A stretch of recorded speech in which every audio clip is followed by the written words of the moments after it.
smoke with the gods. The prophets is back and we bringing that fire. This kingdom, we bringing it down. We hollering out wartime, war ready, we putting our boots on the ground. They talking when we not in town, when we come around, they don't make a sound. Yeah. It's heat in the street, 400 degrees in the street. Look for a doctor to chop from the bottom to top like a tree in the street. Lying in the way of peace in the street. Them Jews been out on the hunt, better move, they looking for lunch. No circus ain't come for the stunts, they kicking them scriptures, we come for the punch. The Christians just drinking the punch. Jim Jones been alone with the dry bones, so we crossing them time zones. Gotta wake up Jake, even the one from State Farm. This truth got reached, that's 8 arms. The prophets is coming, just wait for them. This word like fire and stay palm, set your city ablaze. You should be amazed, we roll with the phenoms, can't be seen with the peons. It's the end of the days, and you gotta know that. This is not where you go toe to toe at. I can't stop till the heathen my dope at, and I got a pot made for washing that's Moab. Come get this toe tag, hold that. Are you ready for war? Bring out the sword, that's Hebrews 4. Scriptures cut to the core, it's spiritual food, so I need some more. Take a trip to the US, spiritual abuse, cause we been at war. Satan tried to take us down, but we're standing tall with our faith in God. Standing on guard, respected, yeah. We are the saints selected, the best of the best elected, yeah. We must endure, accept it, the kingdom of God objective. Some fell out the truth, rejected. Now they're hitting on us, expected. Can't come around us. Still got a smaller circle, puffs in town, see the gold and purple. Actions allowed, we don't stop with verbal. Prepare for battle, battle array. Holding the line, so don't step in the way. 144,000 set on display. Got the loaded strips, get hit with a stray. That one smoke with the gods. The prophets is back and we bringing that fire. This kingdom, we bringing it down. We hollering out wartime, war ready, we putting our boots on the ground. They talking when we not in town, when we come around, they don't make a sound. Yeah. That one smoke with the gods. The prophets is back and we bringing that fire. This kingdom, we bringing it down. We hollering out wartime, war ready, we putting our boots on the ground. They talking when we not in town, when we come around, they don't make a sound. Yeah. Coast to coast, we do the most, we all off in they These scriptures get to hit and it go when we flip the page, swinging with that wisdom blade. Cut below us under, we build different so we don't fear the same. Get it how you want it, boy, I clean up off the bishop's plating. Ain't with fellow deacons, so my reason for freedom means more than Edoms. We feeding these sheep, we leading. One shot to stop all this evil, no sequels spin off of prequels. Defeating this demon's needful, we found it and they finding Nemo. They prime, but they not that primo, they packing but act like Debo. We active, but we lack ego, man. We face the east. P. We IUI in the sea. Revelation chapter 14, verse 12, buddy, would it be? And I'll be damn fan if I don't prophesy for the 12 tribes we gotta reach. Hold the line and don't sleep. Yeah, we fortified, no breach. We got our swords drawn. Cracker, eat him, demon in his teeth. Pray for vengeance. This here true repentance. Beat him out his seat. This here biblical, no fallacies. We live this how we teach. We them prophets, we ain't never stopping. Serve the King of Kings. Black and coming, the king is coming, no reservations, patience be the name of the game, and we run to win the races, so they say, cause it's colored faces that lead this nation, face it, this your worst nightmare, talking Freddy, your Jason, clean cuts like steak and potato bake, when you get this butter stutter, when they speak on this name, could never be put asunder, Israel, the prince of the power, this world is ours, was born to tear and devour the lies, then make it shower with this righteousness, hold up, wait, take it back to the gates, no longer languishing, order is sanctioned here, you gon' behave and this is critical, minimal never is biblical, maximize, get it, live or die, we don't sympathize, either right or wrong, what we living by, next to the wise like Penny, cry loud like Timmy, South Park, watch me spinning, cripple Christians call him Jimmy, swing the word, it's a whipping, might have to look it up, like apologetics when they look at us, Google it, damn it, they hate cause they hurt us emotional damage, these chairs flying, the gods have landed, little boy, little boy.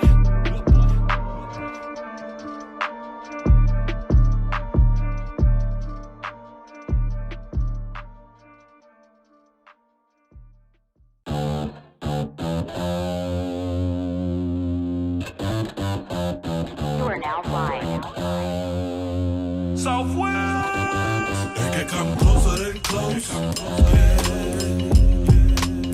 But they'll never be like IUIC. We drive around coast to coast, yeah. Just like the bishop that never will be. Nobody does it better. Touch one of us, we on your helmet like a beehive. That's like a little toy truck against a semi. Soaked up some game from the leadership, did I? Walked away from the streets, yeah, I admit I almost Dogs lost it when they shot our brother off in Lewis. Legions in the sky saying, how you wanna do this? Girding up our loins cause the church is full of eunuchs. Respect on the name, yeah, it used to be a Lewis. Marching in the line looking like a purple spine. Christ is the head, you still dead, never mind. You don't like the truth, so you made up a lie. P, we was in the spirit, we don't die, multiply. Spiritual war, you want a spiritual vacation. You do it for the likes, we do it for our nation. We superheroes, won't blast your location. Blank man, masking cake, you still in your mama's basement. Close. But that'll never be like IUIC. We drive around coast to coast.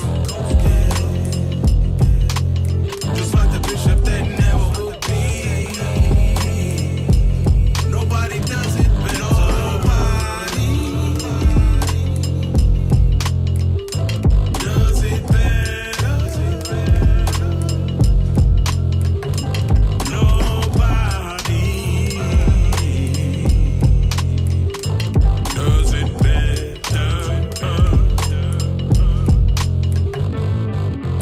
Ain't nobody tolerating feelings and emotions. If it come from the Bible, ashy devil use the lotion. You black, I ain't talking skin, I'm talking your behavior. Your countenance dark side, you chose the red lightsaber. I get it, you from a tasteless camp, didn't get the flavor. We get it since over here, your general Darth Vader. I read in the book of Peter, the lion seeks to devour. The prophet Luke told you count the cost, you plan to build a tower. IUIC Los Angeles, but there's more than one West. San Diego, San Francisco, Sacramento, AZ, Vegas. Clearly we get the vision, prophecy and sunny weather. Palm trees, and on the beach rebuking sin in the city. Who better? Not them punk rockers, not them bums. I ain't see them in the suburbs in Africa or the slums. You see us all on the project blocks. Watch out, here they come. They like, man, the line keeps on going. Energizer drums. Yeah, the landlord of the gospel, you know we get it cracking. Bar game, spiritual, biblical, mean it's more than rapping. Your steady habits is lacking, that's why we double lap them. Stay about that action, they camping, we know what really happened. Membership slacking, they lacking, that's why they want the smoke. The vanguards of the gospel, we see the okey doke.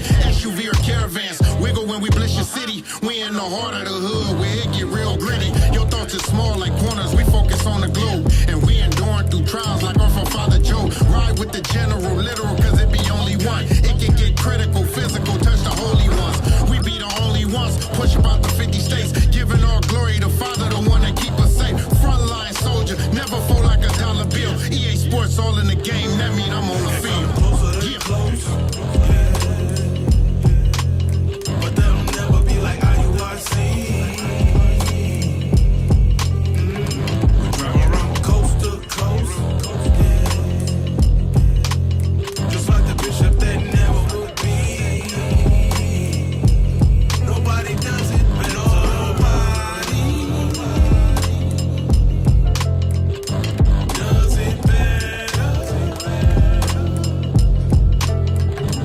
Nobody does it better.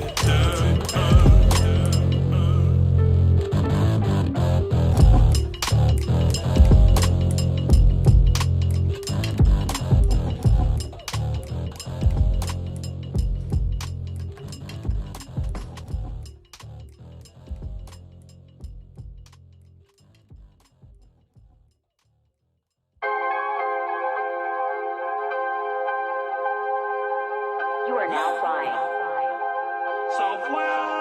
We hit the block in the thousands. Deep. From Detroit to Ghana, from old block back to the islands. Reach. The army of God, we here to clean up the problems. Preach. That fervent heat, some more on the beat. So who finna pay for this blood in the streets? Shush. They said the revolution wouldn't be televised, but we stand today and got the petrified. Our own lives we willing to jeopardize for the word of God. The saints to weaponize. We the dry bones that the text describe. The prophecy that got them mesmerized. My real Jews gon' stand the test of time, but the ones that bug and push the pesticide. We in the tabloids, y'all in your feelings. We standing up to fight for our people, cause we tired of the killers. We going live in a minute. We here to rise at the remnant. Y'all see we obviously different. Chosen for this 144, just how it was written. We hit the block in the thousands. Deep. From Detroit to Ghana, from old block back to the islands. Reach. The army of God, we here to clean up the problems.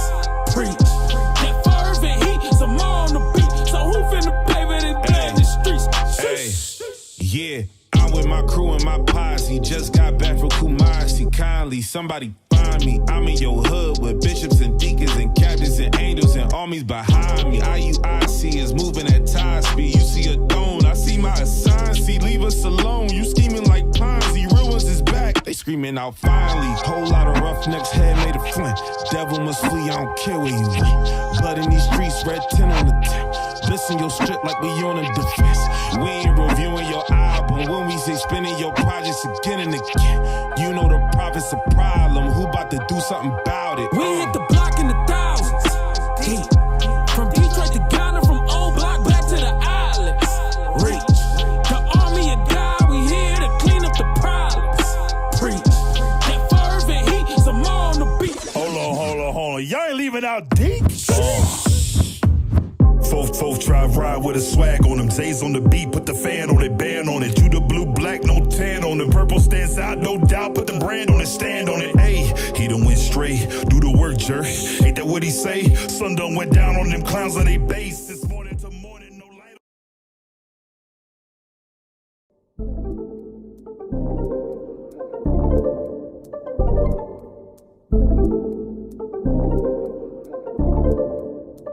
It's that time again. Yeah. Ya es la hora. You know, power hour. Ponle atención, class is in session. Tune in for an hour, maybe more, that's a blessing. Learn from the captains and the leadership. Flee from religion, cause them churches never teaching shit. Everything you learn for your benefit. Line upon line is a requisite. Never take a deficit, yeah. That mean you take a loss if you stray from the way. You get the understanding if you study every day. Apply what you learn and bless when you pray. There's one interpretation, man, it's saying what it's saying. Ya viene el tiempo, entra para el templo. Aprende del maestro con talento. La Biblia es el centro, usando a Israel como instrumento. No te pierdas en doctrina como viento. Estudia y ora y aplica. Tiempo para Dios, ven, hace una cita. Escritura dinamita, morenos y hispanos israelitas. Oye cómo explica Israel unido en Cristo para la vida, nunca se divida. Tune in, it's the power hour. Learn your family history, don't be a coward. Yeah, tune in, it's the power hour. I said learn your family history, don't be a coward.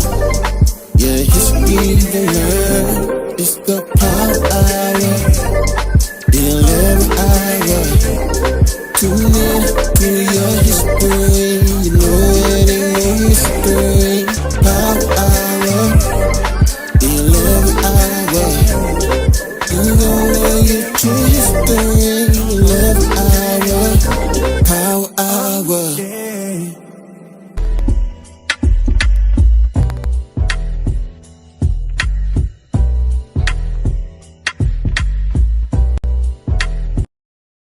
Get it and go, the game in trouble, everything that you know, it came with a struggle, we shine like gold, I came from nothing, the weight of the world, and we ain't pulling muscle, we ain't pulling muscle, and we ain't pulling muscle, the weight of the world, we ain't pulling muscle, and we ain't pulling muscle, we get it and go, the game in trouble, everything that you know, it came with a struggle, we shine like gold, I came from nothing, the weight of the world, and we ain't pulling muscle. Go all in.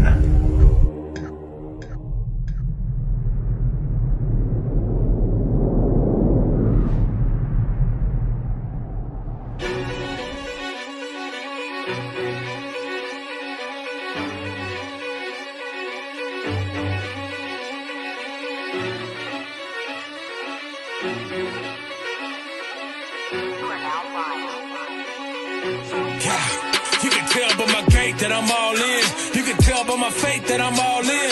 Front line with the truth, I'ma fall in. Even if it's a dead end, going all in. You can tell by the things I'm involved in.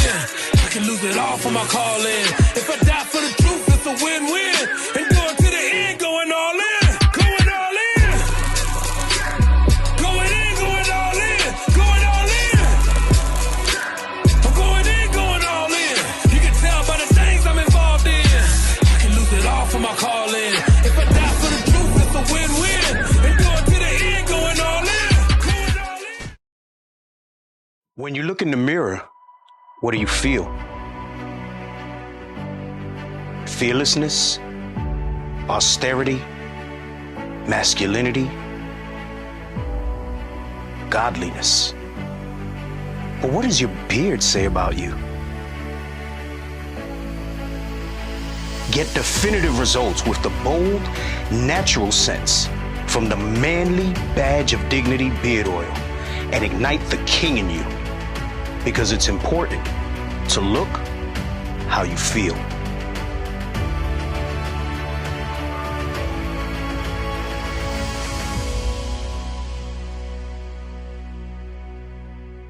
Hold up, we're coming up. Righteous woman covered up. We honest, stay modest. We persevere for the promise. Put it in work. Helping our brothers and helping the church. Put it in work. Helping our sisters come out of the dirt. The other nations, they trying to do what we do. The devils take us where the children of the book. The other nations, they trying to do what we do. Black is beautiful and they know that's not true. Call me true. Shalom, shalom. Welcome to the Power Hour Plus. Yeah. That yeah? No, not Yeah. Already we started. Oh my We God. live. Yeah. We live. And we back. We back up in that thing. Until you do We in the building. No, let me stop. Yes, we are. Shalom, fella. We in the building. Oh, I'm Deacon Joshua. Officer Shia. Officer Ravine. What you breaking over there? Not team. Officer Tobias. Officer Tobias in the house. Come on, We man. in the building. Rocking the official Power Hour Plus hoodie. Man.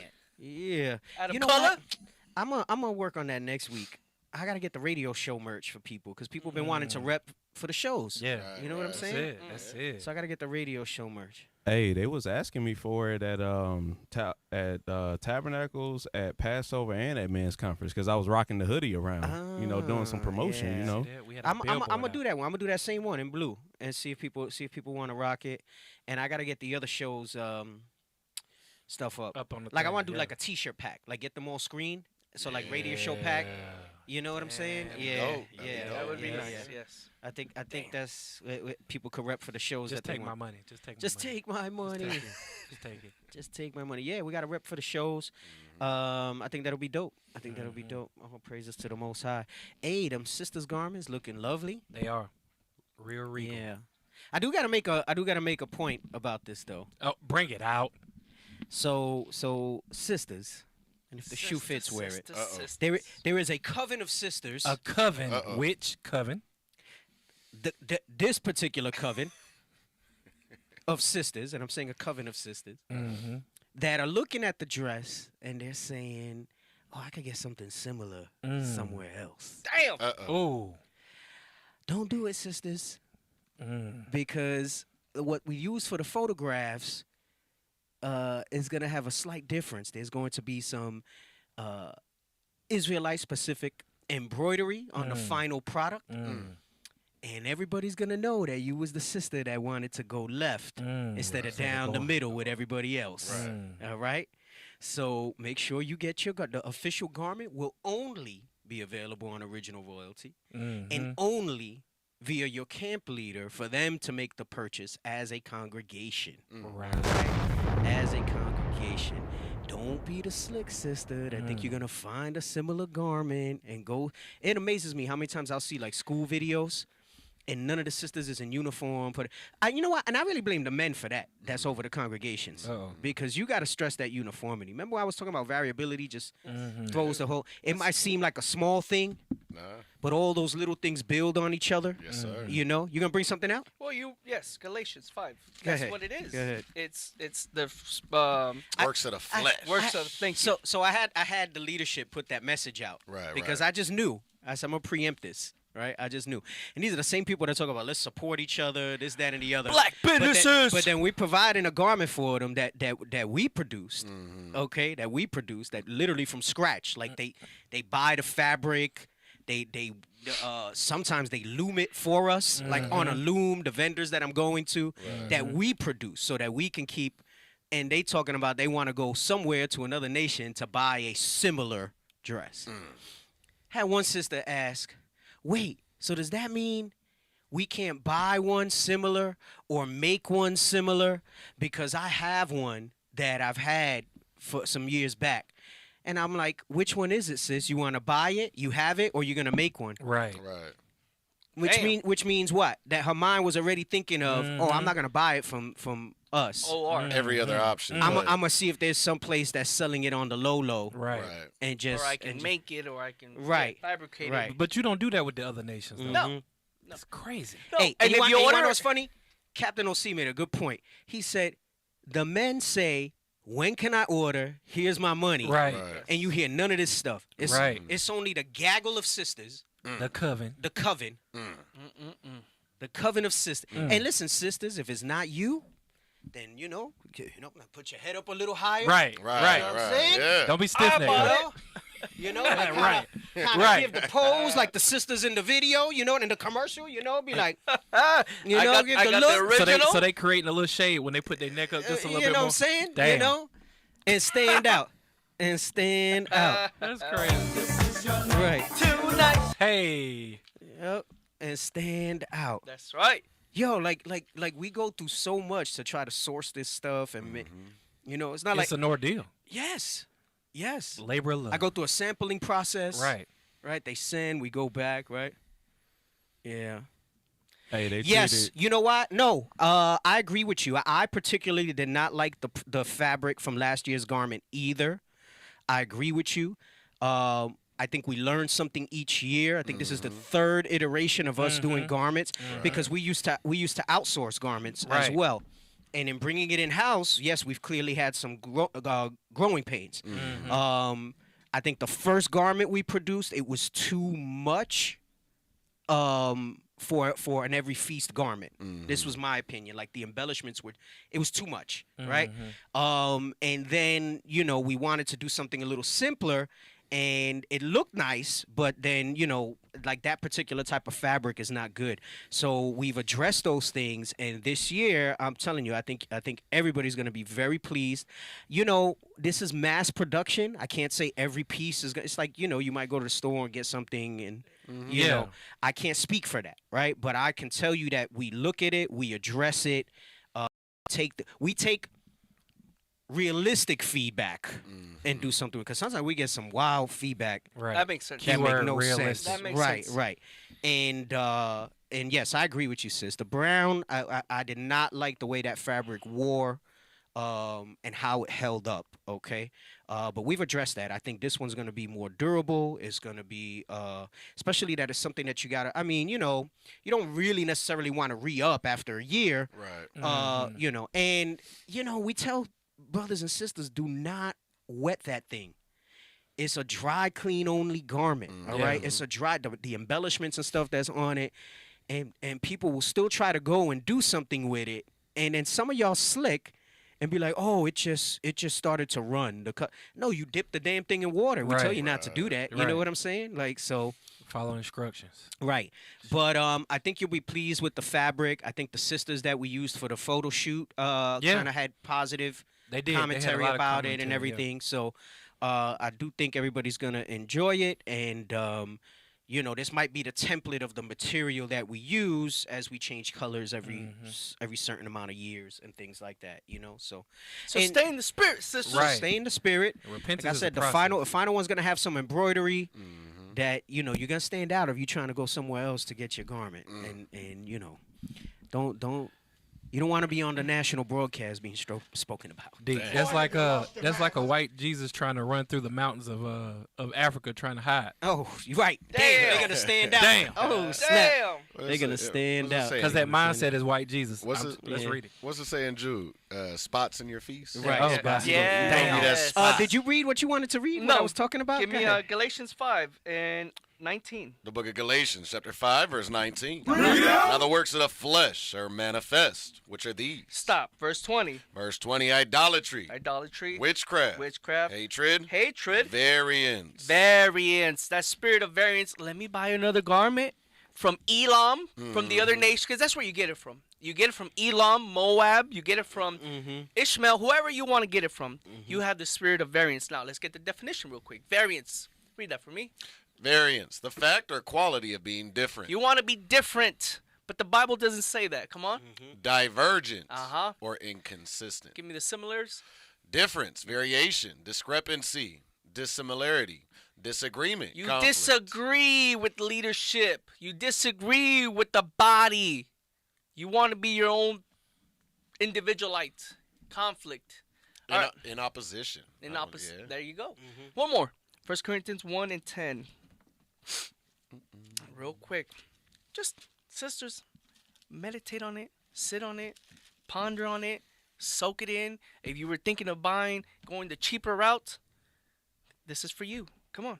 The book of 1 Corinthians, chapter 1 and verse 10. Now I beseech you, brethren, by the name of our Lord Jesus Christ, that ye all speak the same thing, and that there be no divisions among you, but that ye be perfectly joined together in the same mind, In the same mind, and in the same judgment. same judgment. Hey, I'm gonna give you an example of that, and then I want to address Sister said about the priciness. But let me address this, and it's a fair point. I'm not gonna jump on you, sis. It's a fair point, but I'm gonna just post something because people say stuff sometimes that don't make sense. But I'll give you an example.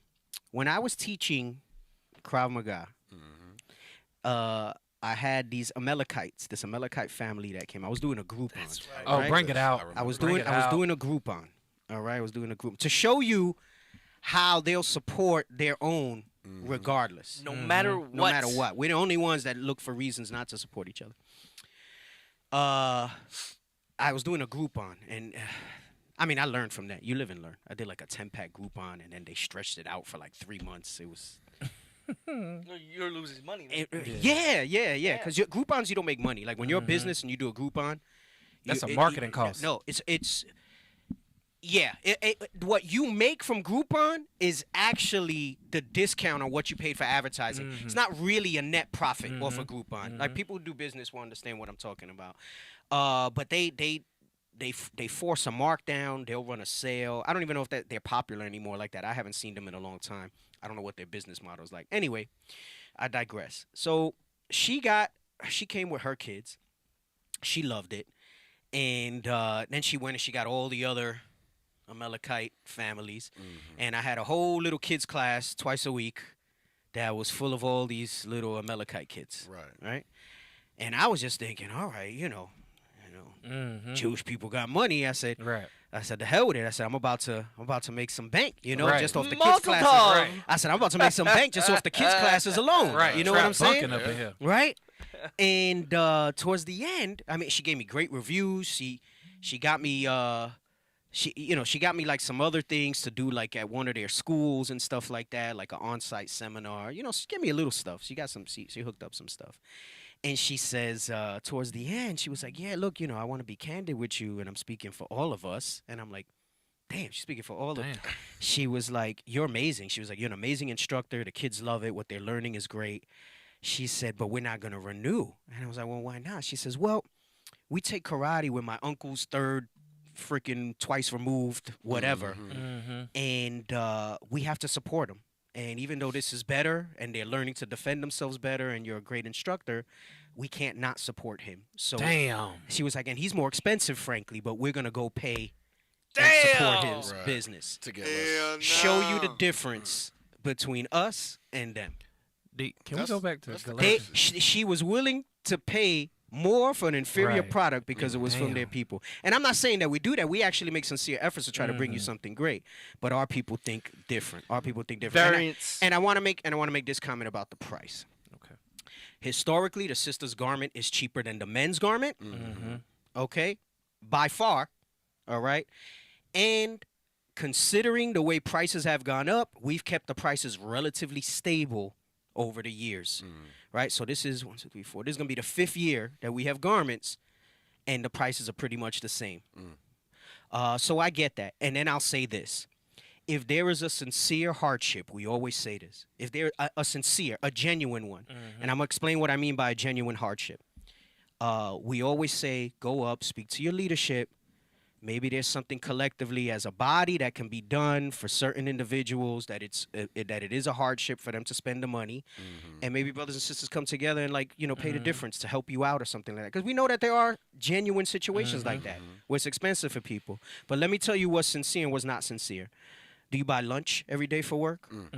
what's your cell phone subscription, what's your coffee cost, what's everything else. Netflix. Do you buy a bottle every week? That is a big one. Yes. Because I have brothers and sisters that cry broke, but then they got a bottle a week habit.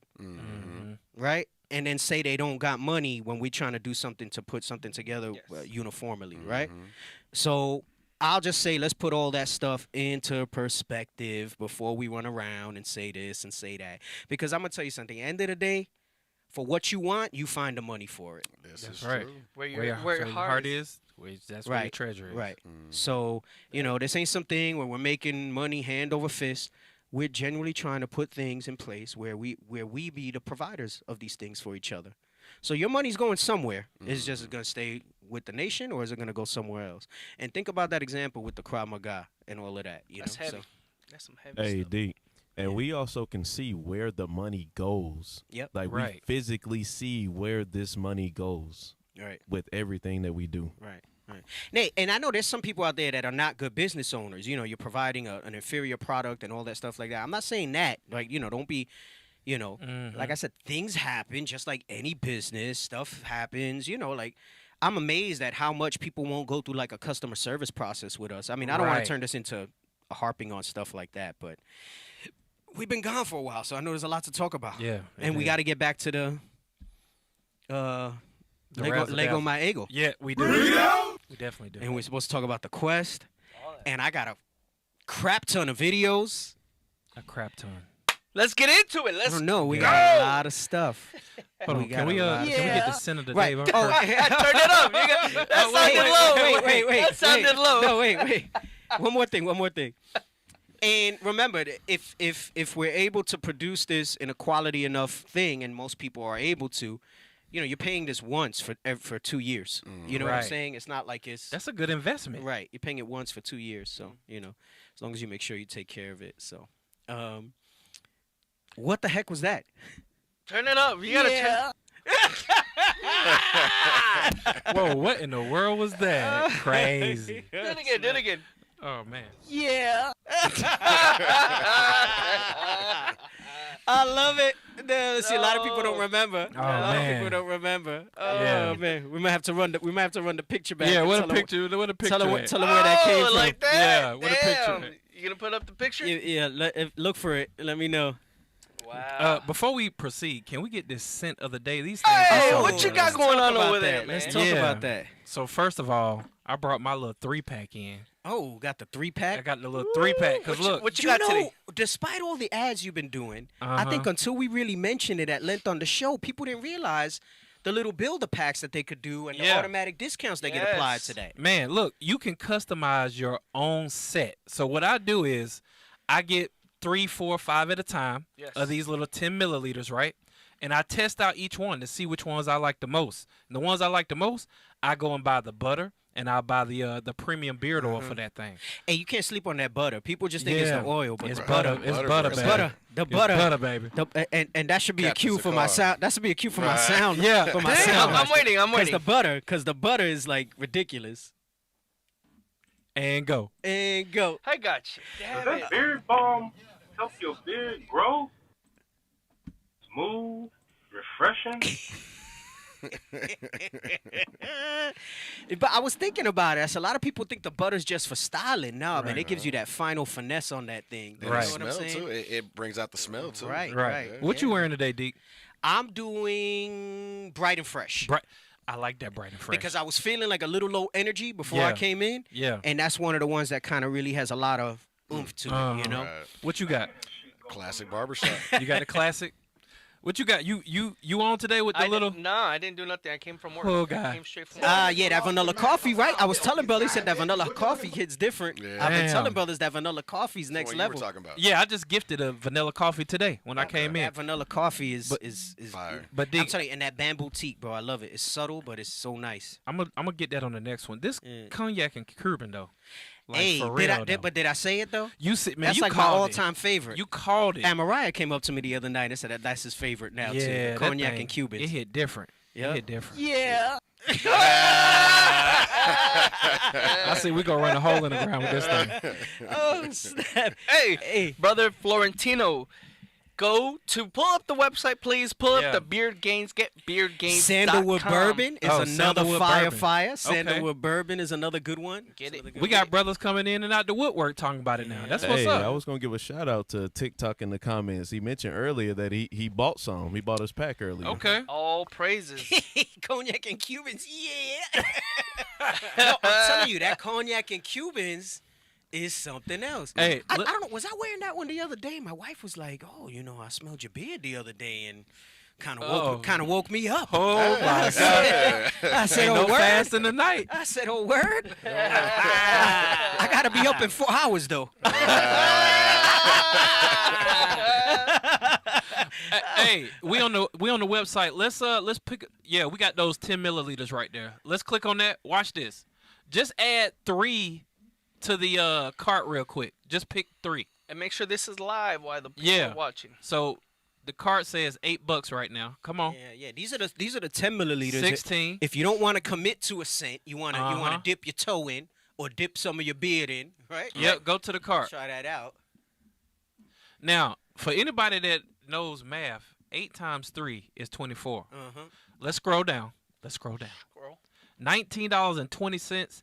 You get to sample any one of these that you want, and then once you got flavors that you like, you can come back and buy the big boys, them 30 milliliters. Yes. Yeah, So, hey, and I just put up the original royalty straight to the beard collection link on the comment section, all right? Tobacco seed is another one. Tobacco cedar. Nah, that coconut is good. They great. They all really great scents. Yeah. They all really great. The scents. foaming wash is Wait. fire. So some people don't know the genesis of the year. So show the picture real quick. All right, pull it up. I gotta read it. I gotta read it back. Okay, so we was going in on dealing with body count. Man, we got so much stuff. We're not gonna get to it all. I'm gonna tell you right now. Plus. Nah, we got the native hour. We gotta. Yeah, I don't want. I gotta let the native hour get their burn. You know what I'm saying? Yeah. Hey, but now I think he goes on at like midnight Eastern time now because he knows like we be running over sometimes. So he But just that's 10 o'clock. Yeah. Yeah. So we Plus. got until at least 10, At perhaps. least 10. I don't know. I'll see though, because I might be. So this for all you brothers that decide to take her back after Sippin'. after she got flued out and booed up. But we just gonna leave that like that. Before you forgive her for cheating, remember that this other dude had her like this. Hey, and not just that. Remember the sausage factory? Yes. Not even cheating. Damn. Depending on that body count. How many dudes? The wear and tear. Yeah, the wear and tear. Man, I was thinking about it today, and I was like, man, these sisters is funny. They talk about, but all things are new in Christ. Look, that's between you and God. You're right. Oh my You know what I'm God. saying? Yeah. It didn't say that I gotta consider that all things that's are true. new. You know? That's true. I mean, Hey, you can't dial back the mileage on a used car. You no, got you cannot dial back the mileage on a used car. Oh, guy. And I mean, we're not gonna be able to get to it today because we gotta finish the ego before we get to the other parts of this. We thing. do. The more bodies you have, sister, the less likely you are to effectively pair bond with the man you ultimately decide to marry. Yes. Mm-hmm. And I mean, there's a lot of layers to that. There's a lot that comes to it. And again, I'll put this little disclaimer out for maybe some sisters that aren't familiar with the show, maybe some sensitive brothers. Emotional damage. Right. We're not saying that, you can't get married, you can't put those things behind you and try to do better. But you've done damage to yourself. And it's not right for men either. Okay? Men shouldn't be running around like that either. But knowing the way it was before and where it's going to be, it's different for a man, right? And I've said this, I'm going to paraphrase it. There's a saying. It says, a lock that opens to every key is useless. Yes. But a key that opens every lock is called a master key. That part. Right? Message. Right. So, if your lock is open to everything, then it has no value. Women are built different. The scripture says you're defiled the more and more men that you're with. Okay? And there is something on a spiritual level where there's pieces of your soul that get damaged from something like that. All right? And while you can repent of it, that thing doesn't fully ever go away that's in you. Right. I'll just leave it at that. Go ahead. Go back and read this. Before you forgive her for cheating, remember that the other dude had her like this. And remember at one point it slipped out and she put it back in. P.S. That dude asked her if she liked it and she said, yeah. Oh my God. Oh my goodness. Fix it, Jesus. Oh my goodness. So that's where the yeah soundbite comes from. All right, that's where the yeah soundbite comes from. Oh goodness. All right, we just had to run that back real quick for y'all to see that, right? Oh snap. Oh, that's right. So we were talking about the ego, and we're dealing with the ego, right? And so we said the title is Leggo, her ego, right? That's or her it. ego, right? Remember back in the day, Leggo, my ego? Yes. Leggo, her ego, all right? I was on the cruise, some of the sisters on the quest, some of the sisters were like, we waiting for you to finish with number 4. And I said, oh, snap.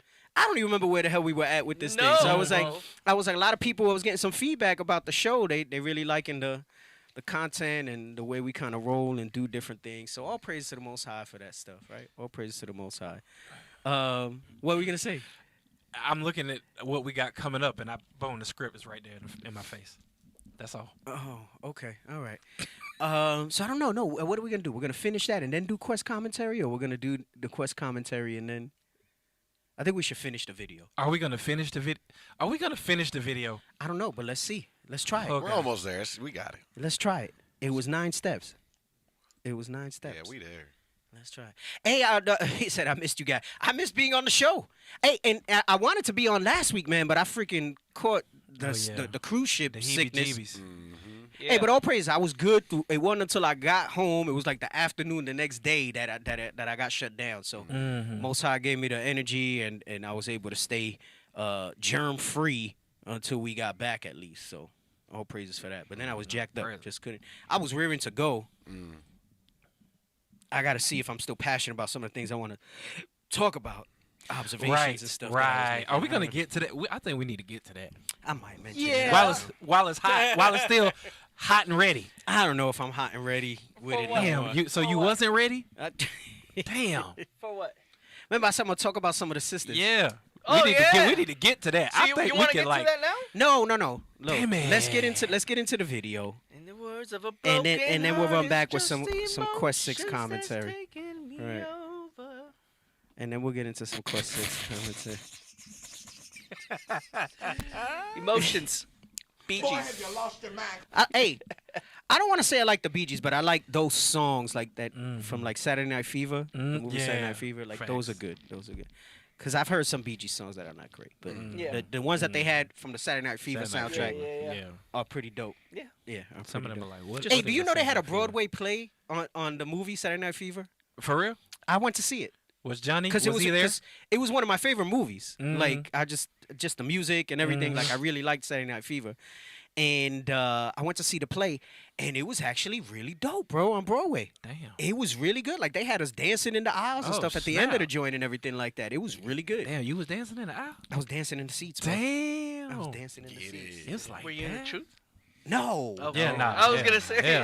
Could you imagine him doing that? This was like 10 years before the truth. That's why I'm like. Yeah, this is like the late 90s, you know. But I remember going to see it. I had got the tickets as a gift, and I went to go check it out. And it was really good. It was really good. Sometimes some things don't translate too well to the stage, but that thing was pretty good. All praises. That thing was pretty good. Yep. Anyway, we've been dealing with this about destroying her ego, right? And building up yours. Right. And it's important that that's done because while sisters come into this truth, and let's get that in Genesis 3, her desire to her husband. While sisters come into this truth and they're aware of this, many of them aren't really ready for subjection. I know one of the questions that's asked of sisters, are you ready to be in subjection to a husband? And a lot of them like, yeah. But they don't realize the depths of that subjection. Until it comes down to it, they're like, dang. Right. They don't realize. Like I'll give you an example. And, you know, I'm not going to go into it too deep now because there's a lot of, I'm going to speak about it broadly. Let me just say that again clearly. I'm going to make some comments now about this particular thing broadly because without some context of certain details, there's not a one-size-fits-all to this. Right. But it blows my mind how many married couples in Israel have 2 separate incomes and 2 separate budgets in their household. Wait, run that back. Hold I think up. somebody missed it. Might be onto something. They have 2 separate incomes and 2 separate budgets in their household. The hell is this? And let me explain what I mean. I know most women would like to not have to go to work, get married, and most husbands would like that, and you stay home and deal with the kids. Not everybody is successful enough to do that, and then the ones that do, there's kind of a cost-benefit type of thing that happens, right? Because now you're a little bit struggling, but, you know, if she was working and bringing an income, it would be good. Right. My wife, for the most part, has always worked. The only years she didn't work was when we had our business, the childcare business that I helped her kind of run on the operation side. She was very good at running the actual hands-on operations. And even when we moved, she still had that business for a little while, right? Because we had a partner back east, and she was running with that. And it was great because it worked out because when my daughter was a baby, she went to her daycare rather than us have to sending her to daycare. You know, and my son as well didn't have to be with anybody, you know? So, like, my kids got the benefit of being with their mother the whole time. But she went back to the workforce after the business went under. Because that's what fits our goals, right? We need the 2 incomes for the things that we want to eventually do and accomplish, right? But in that, and this is why I say there's a lot. I'm going to speak about it broadly, not too much. My wife, I'll put it like this.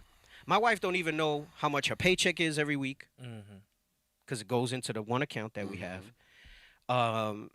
And she knows what she can spend on and what she needs to check with me to spend on. And she loves it. Because she doesn't have the stress of having to manage a budget, look at bills, none of those type of things. If you ask her, she'll tell you it's not hard for me to say, hey, can I get this? And she's even learned when to ask for something and when not over the years, right?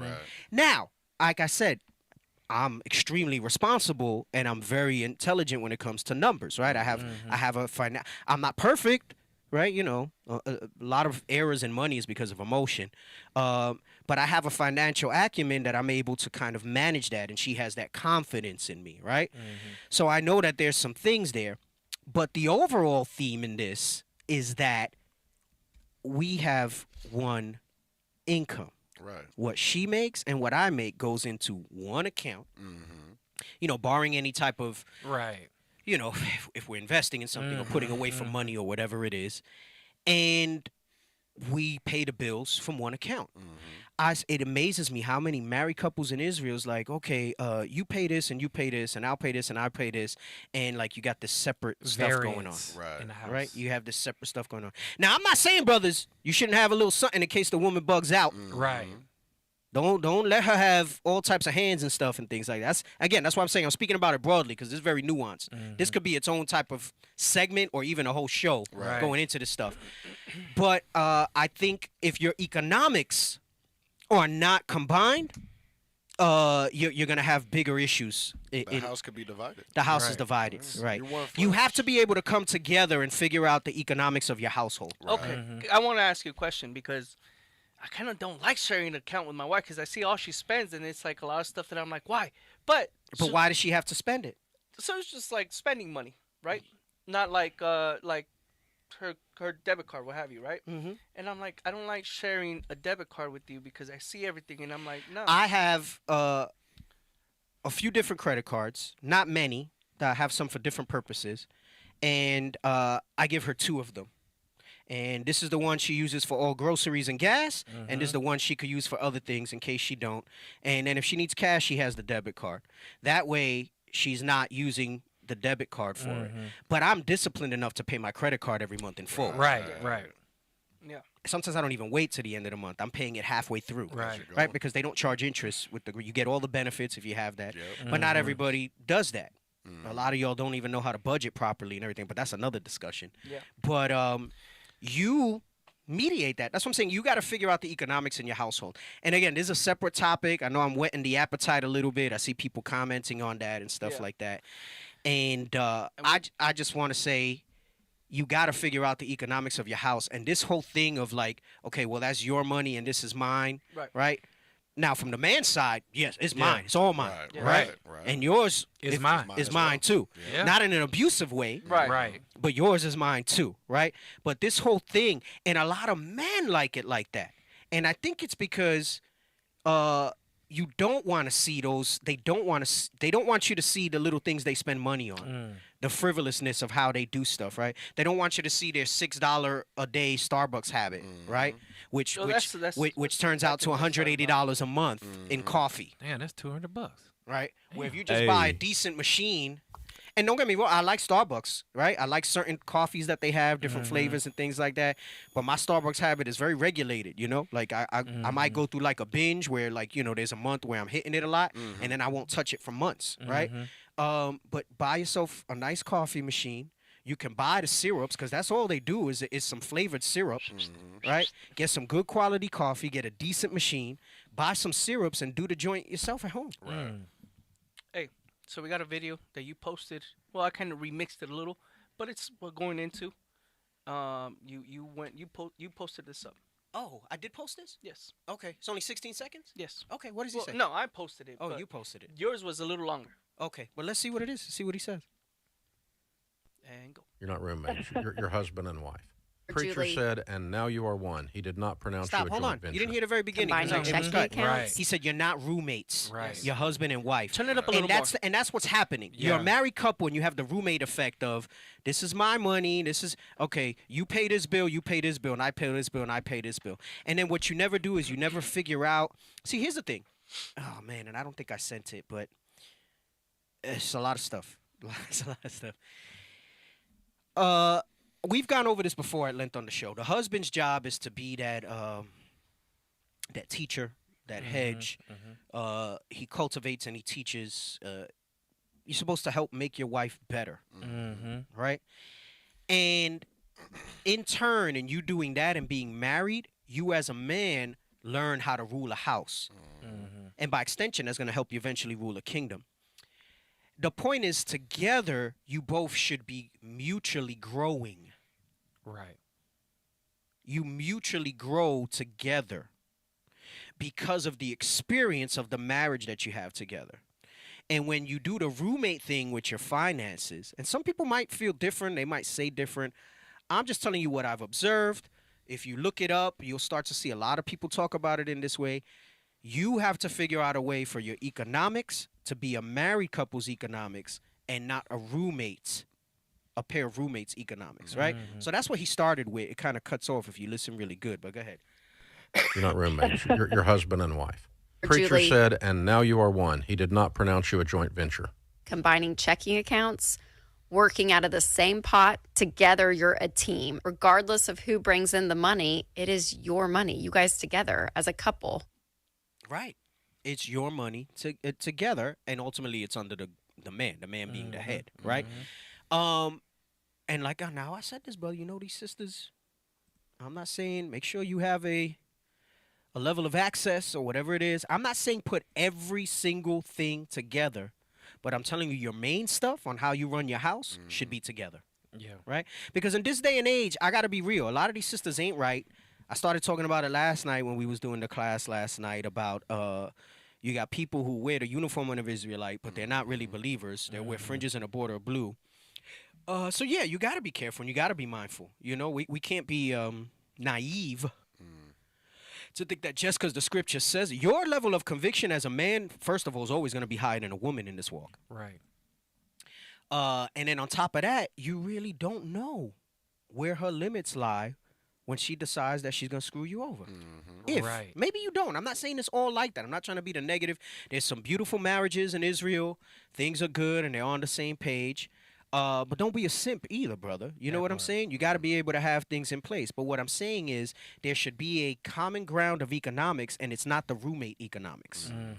And it amazes me how many couples roll that way.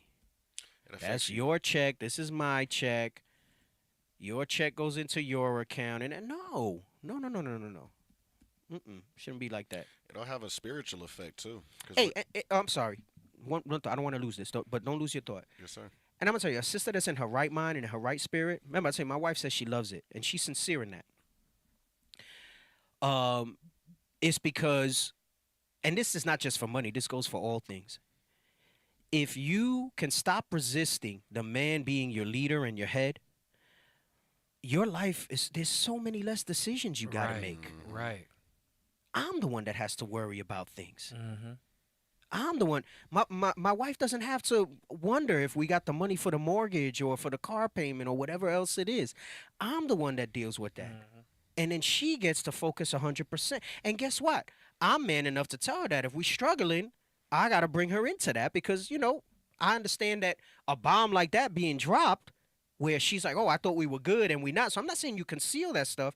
These things are done with integrity. But you got to be able to find and figure out your economics. I'm sorry. I just had to say that piece. Go ahead. What were you going to say? No, I was going to say you already brought up in the past how money and emotions they go hand in hand, right? So we all have an emotional attachment to money. But when it comes into a marriage and how you manage the finances, like he was talking about a roommate situation versus husband and wife, it has spiritual effects too, because it all goes into train of thought, and it says as a man thinketh, so is he. Yeah, like I said, even something as simple as sincerely getting used to calling your man Lord or King. Right. And it's not the same to call him my love or whatever. I mean, those are terms of affection. The title of authority breeds a different spirit. Right. So that you call me papi, papito, whatever it is, papito. Right? That you call me, mi amor, boo, daddy, baby, honey, zaddy, honey boo, zaddy, whatever it is, all that stuff. That's not that doesn't breed respect. That's a term of endearment. Yep. Lord, sir, master, your title, right? Yep. King. Yep. With sincerity. Right. And not that part right there breeds a spirit of respect, just like we always make sure to call each other by our titles. That's right. In the Lord's Prayer, the right? way it starts. Yes. Yep. Hallowed be thy name, right? Yeah. So we move, and the men understand it's not hard for us, right? And a brother who is, because there are brothers who are out the damn spirit that don't want to call you by your title and stuff like that. Right. But even when I was in the service, you know this. Yes, sir. You could be super chummy with the guy that's your friend, right? And you call each other last names in the military typically, because that's what's always on the damn label. Right. But when you know you're in the midst of everybody, right? You're calling each other sergeant, corporal, captain, airman, captain, lieutenant, whatever it is, because it keeps something subtle in your mind of the hierarchy. And it's necessary to do that, right? Like even amongst the deacons, occasionally we'll call each other by name, but we'll more like 99% of the time we refer to each other with our titles too, because we understand that creates a constant respect for each other, always. And I look at it like this: I would never call one of the bishops just by their name. Oh God! So why would you just call your husband so casually all the time? And like I said, I don't make a super big deal out of that. You could call me by my name, that's fine. And you could call me the pet names too. I think it's fine, it's cute. You know what I'm saying? You do that sort of thing. But if there's a measure of respect lacking, it's because there's not a respectful recognition on a subconscious level. And that's what using the title for your husband, right? Even if you just call him my husband. Yeah, my husband, right? I do that with my kids sometimes. I'll be like, hey, my son, hey, my daughter. You know? Because it breeds in them. It's something in it that like keeps that there. It's reinforced. Yes. You know what, Dick? Yesterday, I heard a sister say, Lord, such and such and such and such. And I was like, that sounded like she just called him a nigga. Yes. That's why I said in sincerity. Boy, have you lost your mind? And it's crazy because all these women, they won't call remember I said this before, nary a Lord in sight. Yeah. But they refer to him as Lord to everybody else. Right. Get out of here with that. So again, there's things that happen that create this sort of thing, and dealing with the money piece that goes into that. In that day, they will say, hey, let us take your name. Right, Yes. right. There's Take a lot. Just take away the There's a lot reproach. that goes. There's In that day. King Lord Poppy.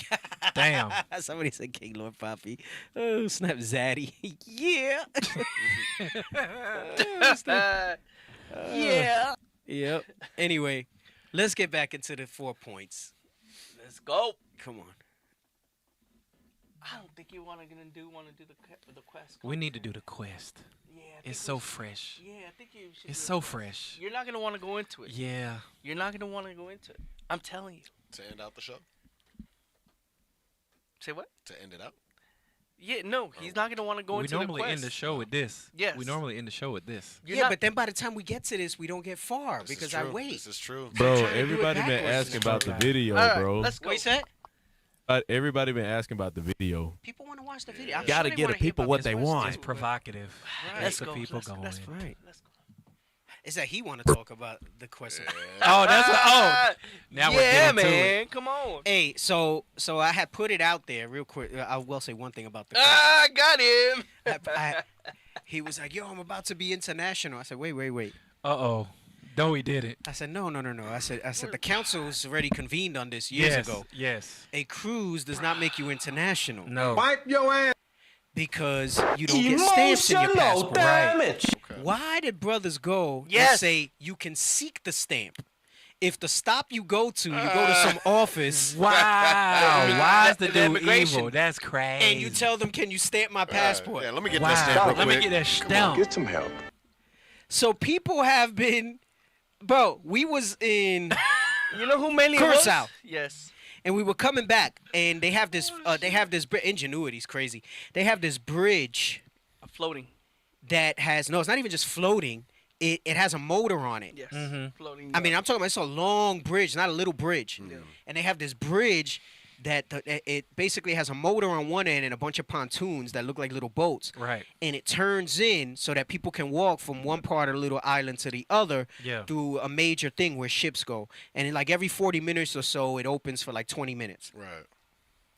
So anyway, we went and we were trying to go back to the ship, and the bridge, he was like, "Oh, you got to wait 40 minutes for the bridge."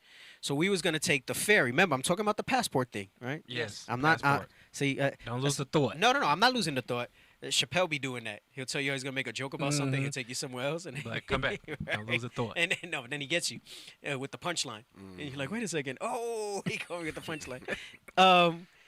So there was a ferry. And the ferry comes back and forth like every 5 or 10 minutes, right? So it was like, damn, we don't want to wait 40 minutes to cross. Let's take the ferry. So as we're waiting for the ferry, I see like 4 or 5 brothers coming back. And it's late in the day, so I'm like, okay, they're coming back. It's like, hey, what's going on? You know, like, what you? They said, we're going to get our passport stamps. I said, oh, that's crazy. Wow. I said, get out of here. Shout out New York brothers. They said, we're going to get our passport stamps. New But York here's brothers. the thing. You got a stamp, but everybody knows it's Fugazi. Right. That's fugazi, though. Stop it. You got to cross the water or It's cross like- a border or It's something. it's like you buy Gucci and it has one C. Damn. Gucky. Damn. Gucky brothers. Wipe your ass, niggas. You know what I'm saying? Oh, snap. Damn, you gucky. Yeah. Brother You know? was doing that. You buy guess, but it's with a J instead of a G. No, just call question. Juice. Question. Juice. It's called question. Look just like a guess wallet or bag, it's called but it's called question. Damn. It says, huh? That's what your brothers is like that went to seek your passport stamp from the immigration office. All right. That's it, man. So anyway, you're not international. He's all excited to talk about it because he thought he was international. It's over with for No, that. Sorry. man, come on. So sorry. Hey, I went to Mexico. That's international. Nah, Mexico don't count either. count. Hey, that's like going to It's Canada. North outside America. the That's US. North America. Outside the North US. America. No. It's outside of the US. You got to cross the water. It's outside You got of to the cross US. the water. I got a dog in the fight now. If you went to Mexico City, Uh-huh. then I'll say yes. But if you just cross the border, like Isn't it the same country? that's like going across the street. Bro, Yeah, It's the that same don't country. count. it's not the same country. Mexico City? Right, you gotta Oh, go. yeah. Listen. You gotta do this. Yes, you do. What's All that? right. We ain't doing that Go here up in and then Arizona. come down. All I right. went We ain't up doing and I that. went down. Go up and come down. We ain't doing I that. went we're, through the we're waters. driving. We're driving. I We're went not through the doing it. waters. Nope. Nah.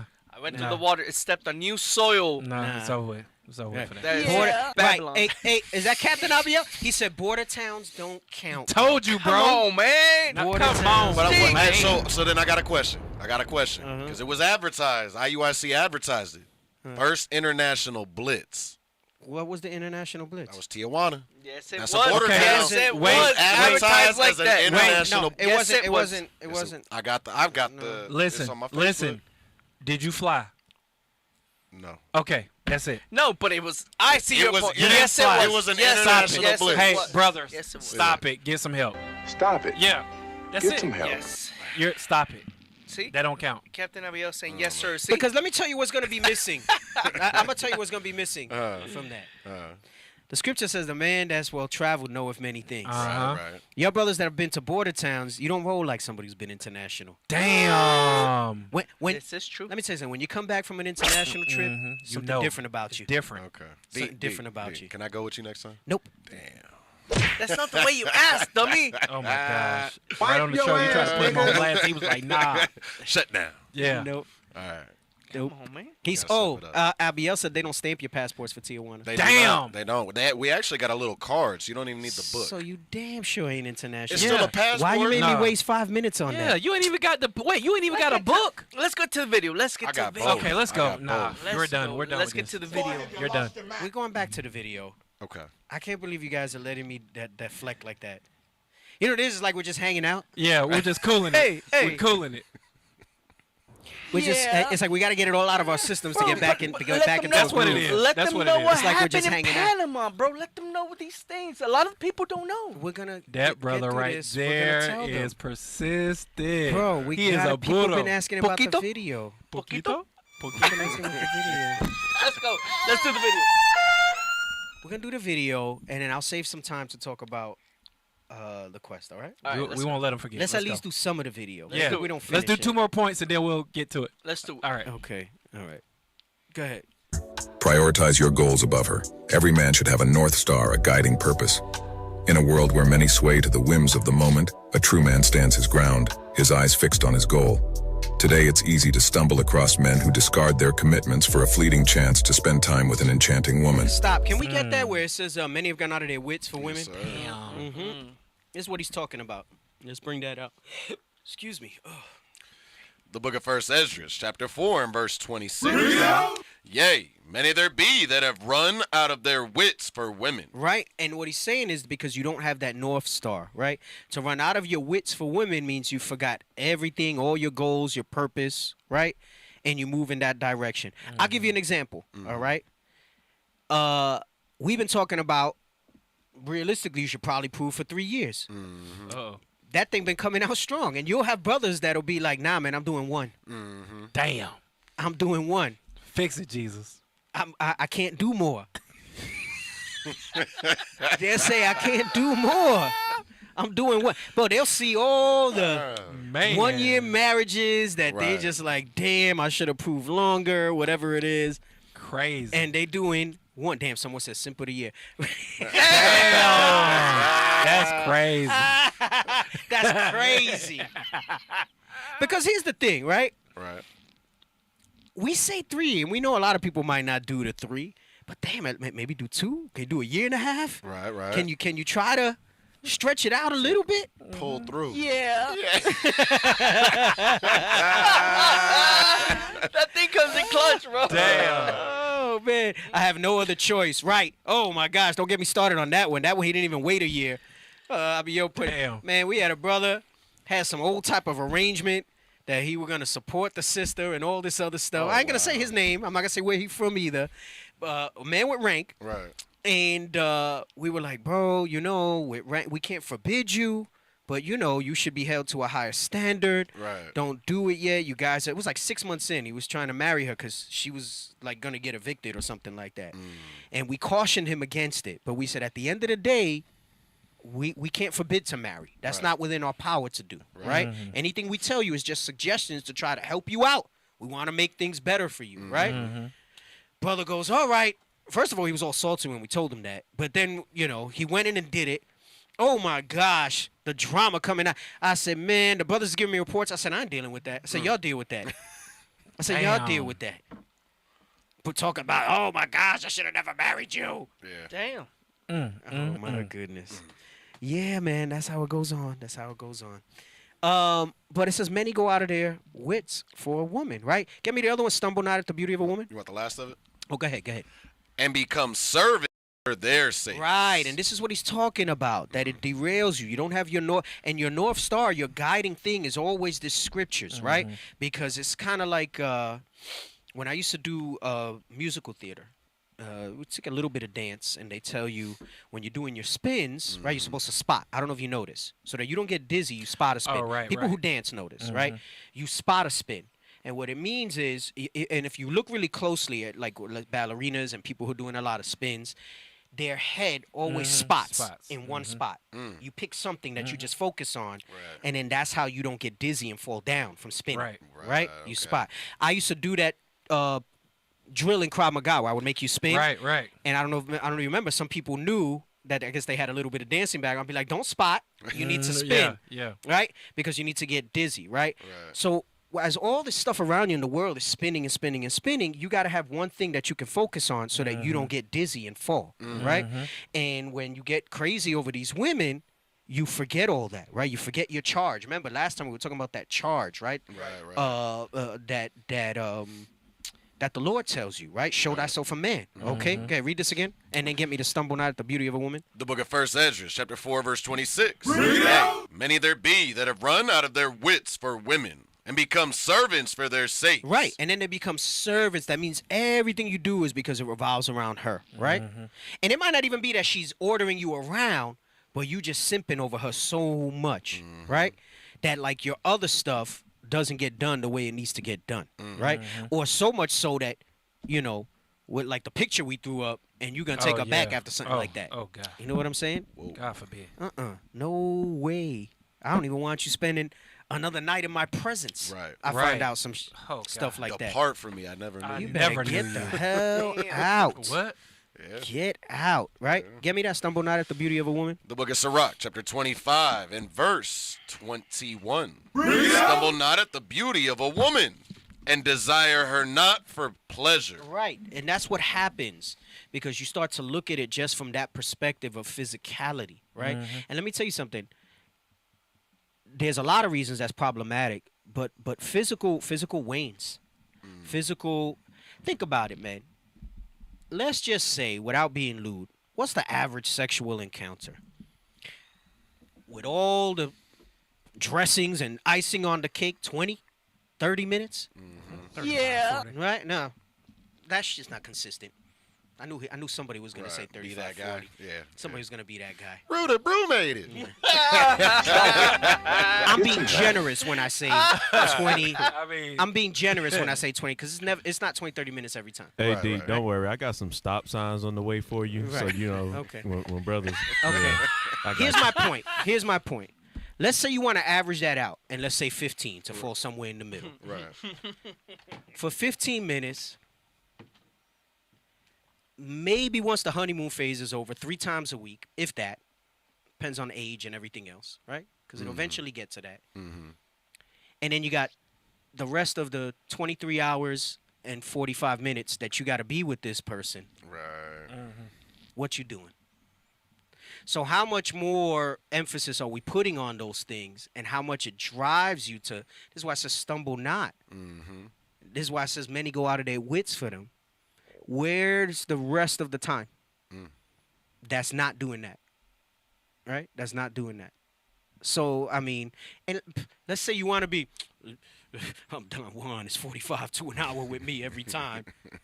Then what about the other 23 hours? Right. You get what I'm saying? Yeah. We put so much emphasis on such a small fraction of what you're actually going to be doing with this person.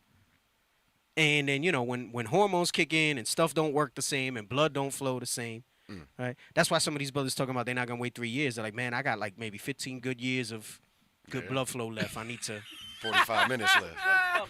He said 45 good Right. blood flow. Oh, shit. Where do you go? Where do you go from there? All right, go ahead. Read this again.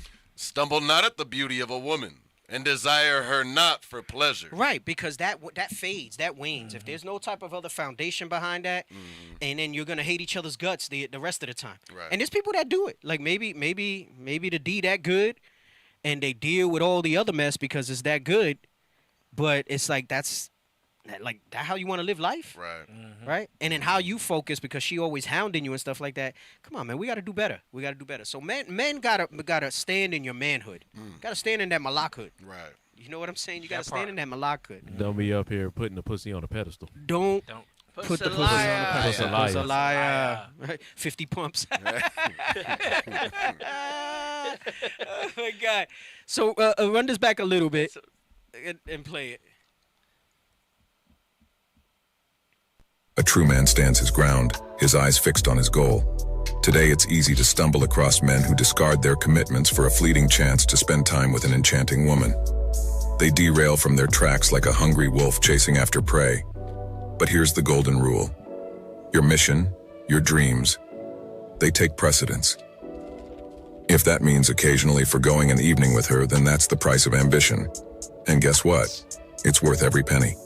Right, and we're looking at that ambition as far as what we strive for, what we attain for in the Lord, right? You got something you want to bring up? Yeah, go ahead. Get Revelation real quick. 14. Oh, snap. Someone said 2 pumps and a wiggle. I said 3 minutes is all I got. Yep. Yes, sir.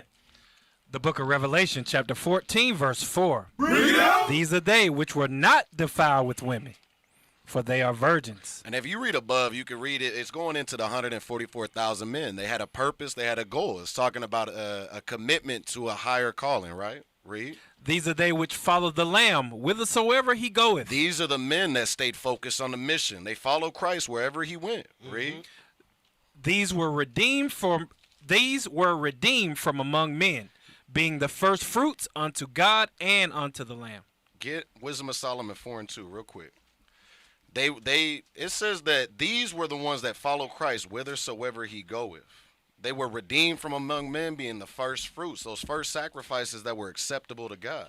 Read. Wisdom of Solomon, chapter 4, verse 2. When it is present, men take example at it. When this is present, this man that's moving in this spirit, when they see it, men take example at it. It says, let us show an example to our brethren. In Judith, read. And when it is gone, they desire it. When that type of man is not in the earth, men desire that type of, they need strong men. Deacon's been going over a series about strong men. We got to gird up our loins. Men take example at it. And when those men are not around, they the other men, follow the ones that are looking up to those examples. They desire it. Read. It weareth the crown and triumpheth forever. That's the crown that these 144,000 men are gonna get. Read. Having gotten the victory, striving for undefiled rewards. They got the victory of the kingdom. They got the undefiled rewards that are promised. That's that undefiled as well. So we got to be mindful of the example that we're setting. We want to get into those 144,000 men that follow Christ and stay focused on the mission. Right, and speaking about that crown, let me get Romans 8:37, right? Come on. Romans 8:37, because you said in Revelation 14 about they followed the Lamb, they followed Christ wherever he went, right? And then just now you were reading and it spoke about that crown. Romans 8:37, start there. The book of Romans, chapter 8, verse 37. Nay, in all these things we were more than conquerors. We are more than conquerors through him that loved us. He's talking about Christ, right? So through him, meaning you stay, that's your North Star. You stay focused on that, all right? On that faith, on that testimony of Jesus Christ. Read on. For I am persuaded that neither death nor life, nor angels, nor principalities, nor powers, nor things present, nor things to come, nor height, nor depth, nor any other creature. Nor any other creature. No woman, no child, no brother, no sister, no relative, nothing at all, nor any other creature, come on, shall be able to separate us from the love of God, which is in Christ Jesus our Lord. So he's letting you know that nothing should ever pull you away from that.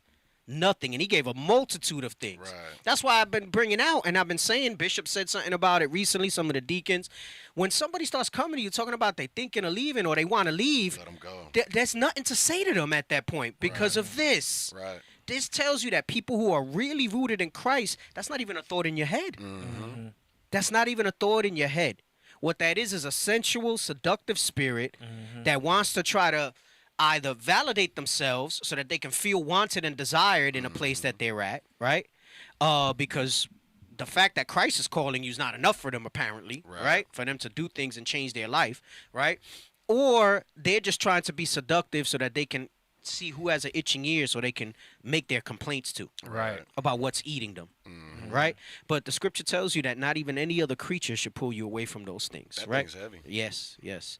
Okay, come on, play on. Says she can't simply whisk you away from your path. She sees a man of steel, unyielding in his pursuits. Not only does it keep her ego in check, but it also commands respect. Be the man who values his goals above fleeting pleasures, and watch as the world, including her, regards you with awe. Number 5, don't be so eager to be with her. Guys, don't be too quick to show all your excitement. Right, like don't be like, yo, 1 year and that's it, we getting married, bro. Right. Boot up, boot up. You being too I like what you did there. You being too eager. Right. You being too eager. Yeah, exactly.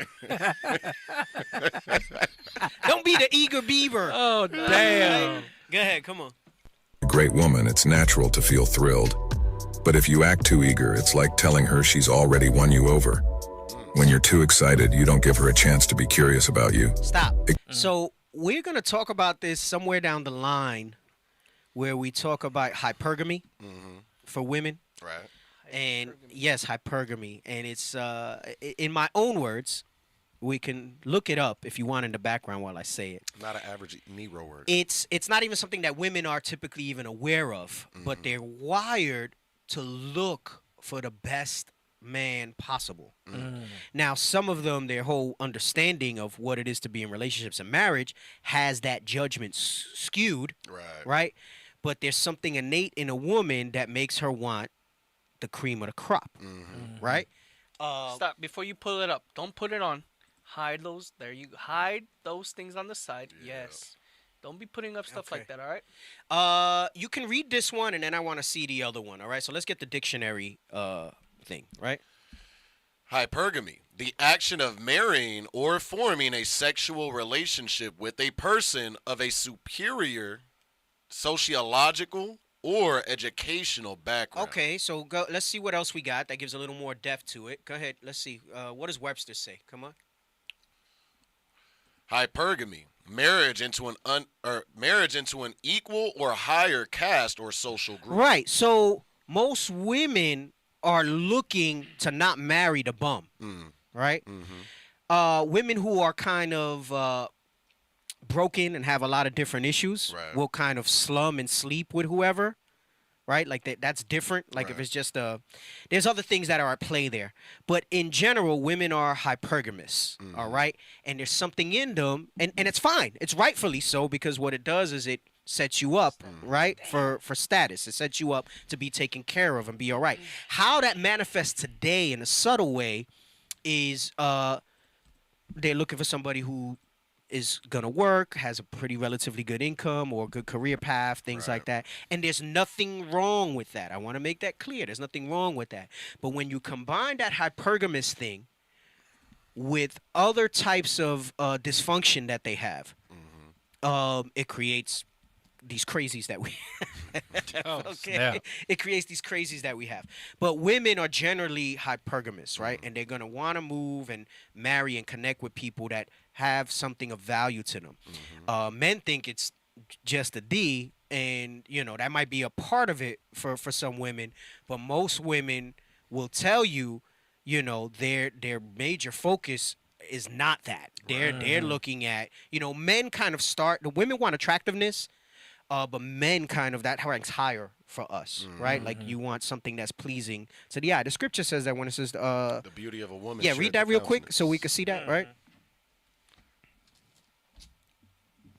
But like I said, that's for another. That's a little down the line. We'll deal with the hypergamy thing and how the body count in hypergamy like complicates things later on, right? You found it? It's right here in Sirach. But did you find it? I did not find it. I got it. The book of Sirach 36 and 22. There we go. The beauty of a woman cheereth the countenance, and a man loveth nothing better. Right. So for us, that's very high up. You start with wanting somebody that you find extremely attractive.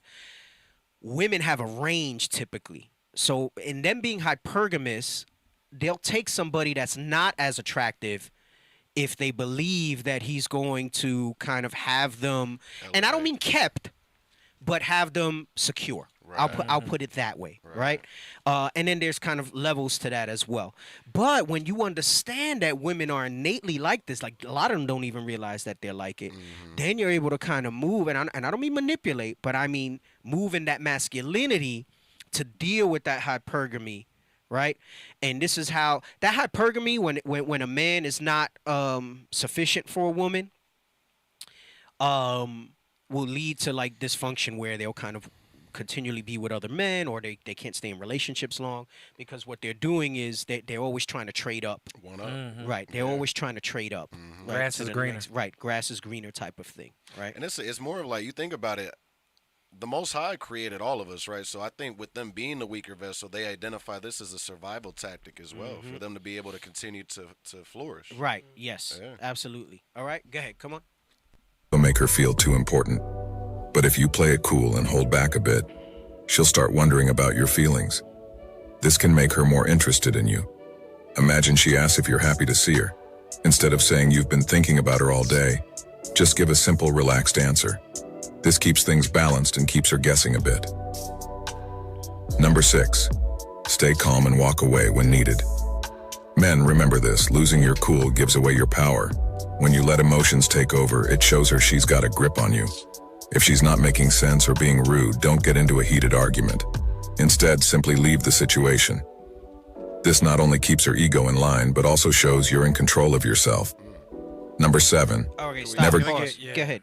Bring what you're going to bring. The book of Proverbs, chapter 25 and verse 28. He that hath no rule over his own spirit is like a city that is broken down and without walls. Right, because we have to make sure that, like Deacon has been bringing out, we remain stoic, and we can't allow anyone to move and manipulate our emotions. Because what happens is, when you can't rule your own emotions, you are like a city without walls. That means you don't have any protection over your own self, and that causes destruction upon you. Can I get one more? Yeah. Jeremiah 1:18, real quick. That's heavy, because when it goes into having a city that's broken down and without walls, there's no defenses, nothing protecting you or her. Because if you can't protect yourself, how are you going to protect the woman? That's right. This is the book of Jeremiah, chapter 1, verse 18. And now, what? Jeremiah 1:18?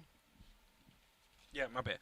1:18. For behold, I have made thee. He said, behold, look, read. I have made thee this day a defenced city. The Most High said, I made you a defense city. When you apply my laws, you apply my counsel, my words, and trust in me with all your heart, you're a defense city. You have these protections up. Read. And an iron pillar. That's that iron pillar he mentioned earlier. That pillar of steel. When she sees he's unmovable, he's not moving. Read.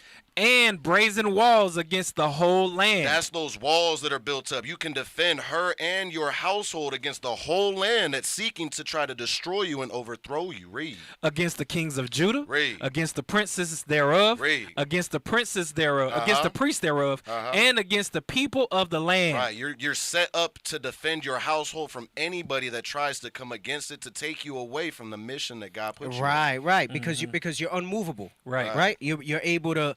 And here's the thing. There's a difference between not being moved or shaken, meaning ruling your spirit, like we just read, and actually feeling things. A real man feels all of it. He processes all of it. Right. And then he reacts in his manhood. Right. Because the one thing that you can always control is your actions, your behaviors. All right. Emotion, there's no Spock, right? And even then, when later on, when I say Spock, I'm talking about Star Trek, right? Later on, they delve into that a little bit, and it's discovered that Vulcans, that's what they are. They actually do experience all those emotions. They just condition their body, their discipline, to not be moved and let other people move them, right? Right. So it's and it's not even that we don't want to show emotion. You just don't want to be irrational in how you react. So you cannot. Feeling is so instant. It's like putting your hand to a fire. You don't have to think to move it away. Right. If anything, you have to think to keep it there. Right. But to move it, there's no. It's just automatic. You move away from pain. Right. It's just automatic. Right. that's how emotion is. You can't. There's no thinking about it. But what you have to do is be able to discipline your reaction. Now, run this back just a little bit. Hold on. Don't lose your point. Run this back just a little bit. Go ahead, a little bit more. Okay, now go. Men, remember this. Losing your cool gives away your power. When you let emotions take over, it shows her she's got a grip on you. Stop. Let me get Sirach 33 and 19. Actually, start at 18. The book of Sirach, chapter 33 and verse 18. Hear me, O ye great men of the people. Right, because he's talking about us. We the first fruits of God. We are great men of the people that have been called to this. Come on. And hearken with your ears, ye rulers of the congregation. Come on. Give not thy son and wife. He says, don't give your son and wife, meaning your children or your wife. Come on. Thy brother and friend. Come on. Power over thee while thou livest. Power over thee. How do you give power? What he just said. When you're moved by emotion, you've given power over yourself to them. And that's why you should never let those things, you will feel the emotion, but never let it sway your actions that they dictate that. I had a brother ask me, I'm not going to give too much context in the background, but, you know, sometimes we have these meetings and a lot of stuff will come out and information. And if you're not well rooted in yourself, you might feel like you're being attacked. And when your EI is high, your emotional intelligence, you first off, that's your first foundation to understanding what's really happening there. And he was like, man, you dealt with all these inquiries and all this stuff. And he said, it's like you didn't break a sweat. And he was like, and it was over in like 10 minutes. He said, I find myself in situations like that sometimes, and I'm like overwhelmed and like it don't go right. And one of the things that I told him is that I never let anybody dictate for me how I'm going to move and act. And that's something I always hold with me. So I might feel anger when somebody says something. I might feel whatever multitude of emotions that it might be. But the minute I act and react because of how you made me feel versus processing it properly and moving from a place of emotional intelligence, I've given up my power to you. Because now you're the one pulling my strings, so to speak, right? You know, a puppet, they talk about a marionette puppet pulling strings. Now you're pulling my strings because I'm moved by everything. That's why it gets me so mad when I see brothers that get all huffed and puffed when somebody says something to them. You're not a tough guy. It's laughable to me that I can irk you to that point. Right? Read this again, verse 19. Give not thy son and wife, thy brother and friend, power over thee while thou livest. All right, so you don't want to lose that power, and especially in that relationship with your wife. And I'm not saying that you might have a malicious woman that's intentionally trying to do this. Again, there's a lot that goes into play of how the woman's make up. Somebody erroneously made a comment that men and women want the same things. No, we absolutely don't want the same things. If by the same things you mean we both want to serve God and be married, that's where it ends. What we want out of those things are two different things. All right? Because he made us differently. All right? There's a masculine energy and a feminine energy, which we covered at length in previous episodes. All right? Go ahead, read on. And give not thy goods to another, lest it repent thee, and thou entreat for the same again. Come on. Can I have my balls back? Yes. Yeah. Go ahead, come on. 20. As long as thou livest and hast breath in thee, give not thyself over to any. Right. And this doesn't mean that, right, because the scripture talks about when you're married, right, your body belongs to your wife. And it's not talking about those type of things.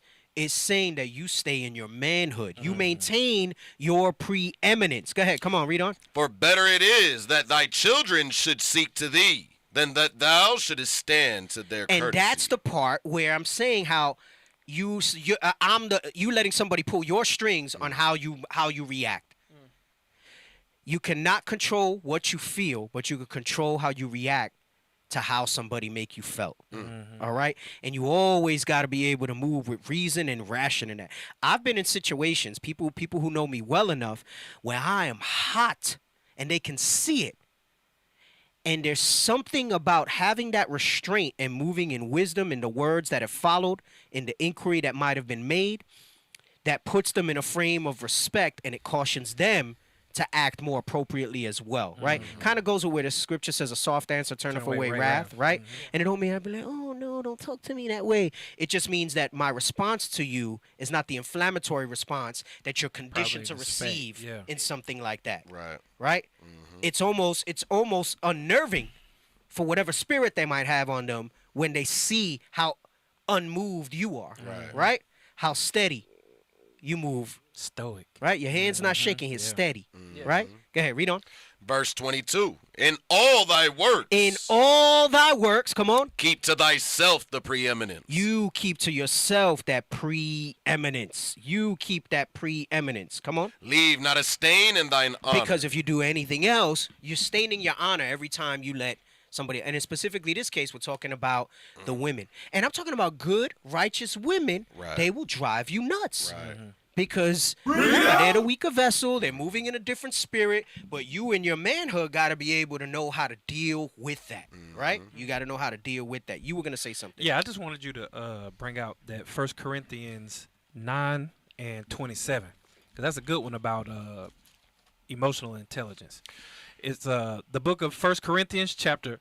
Now, Deacon go break. Right. First Corinthians chapter 10 verse 27.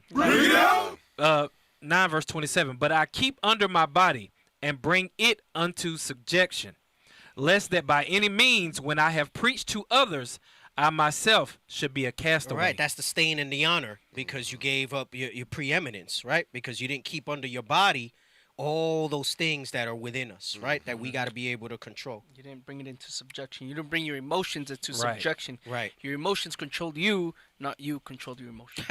Myra says she's a witness to that.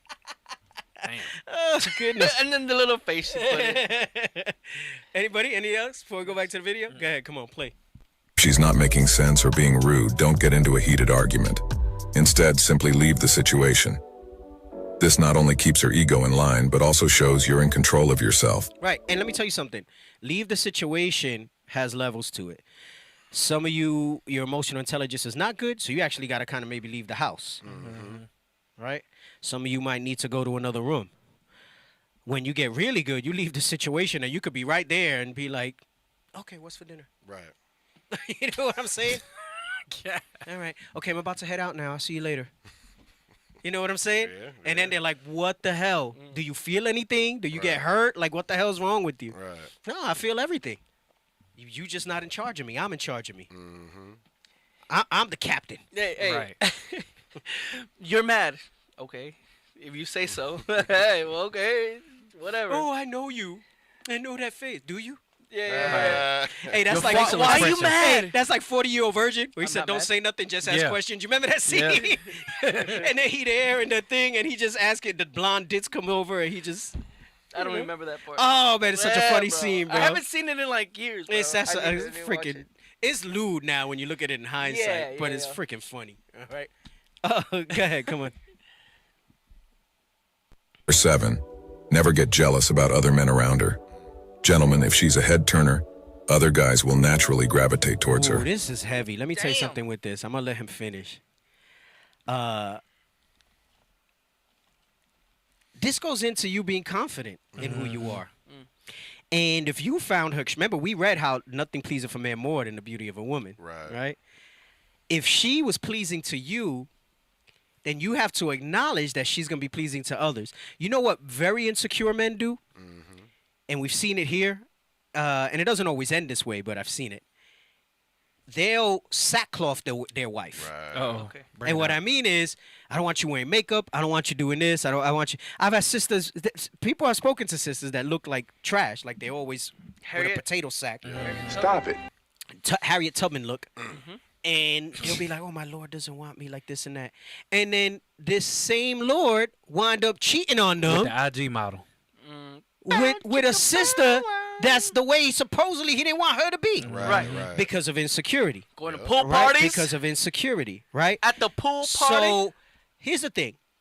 As a man, you should be able to identify, and there's a modesty. Like you're always enforcing that modesty with your wife, with your possession. You have to always enforce that modesty.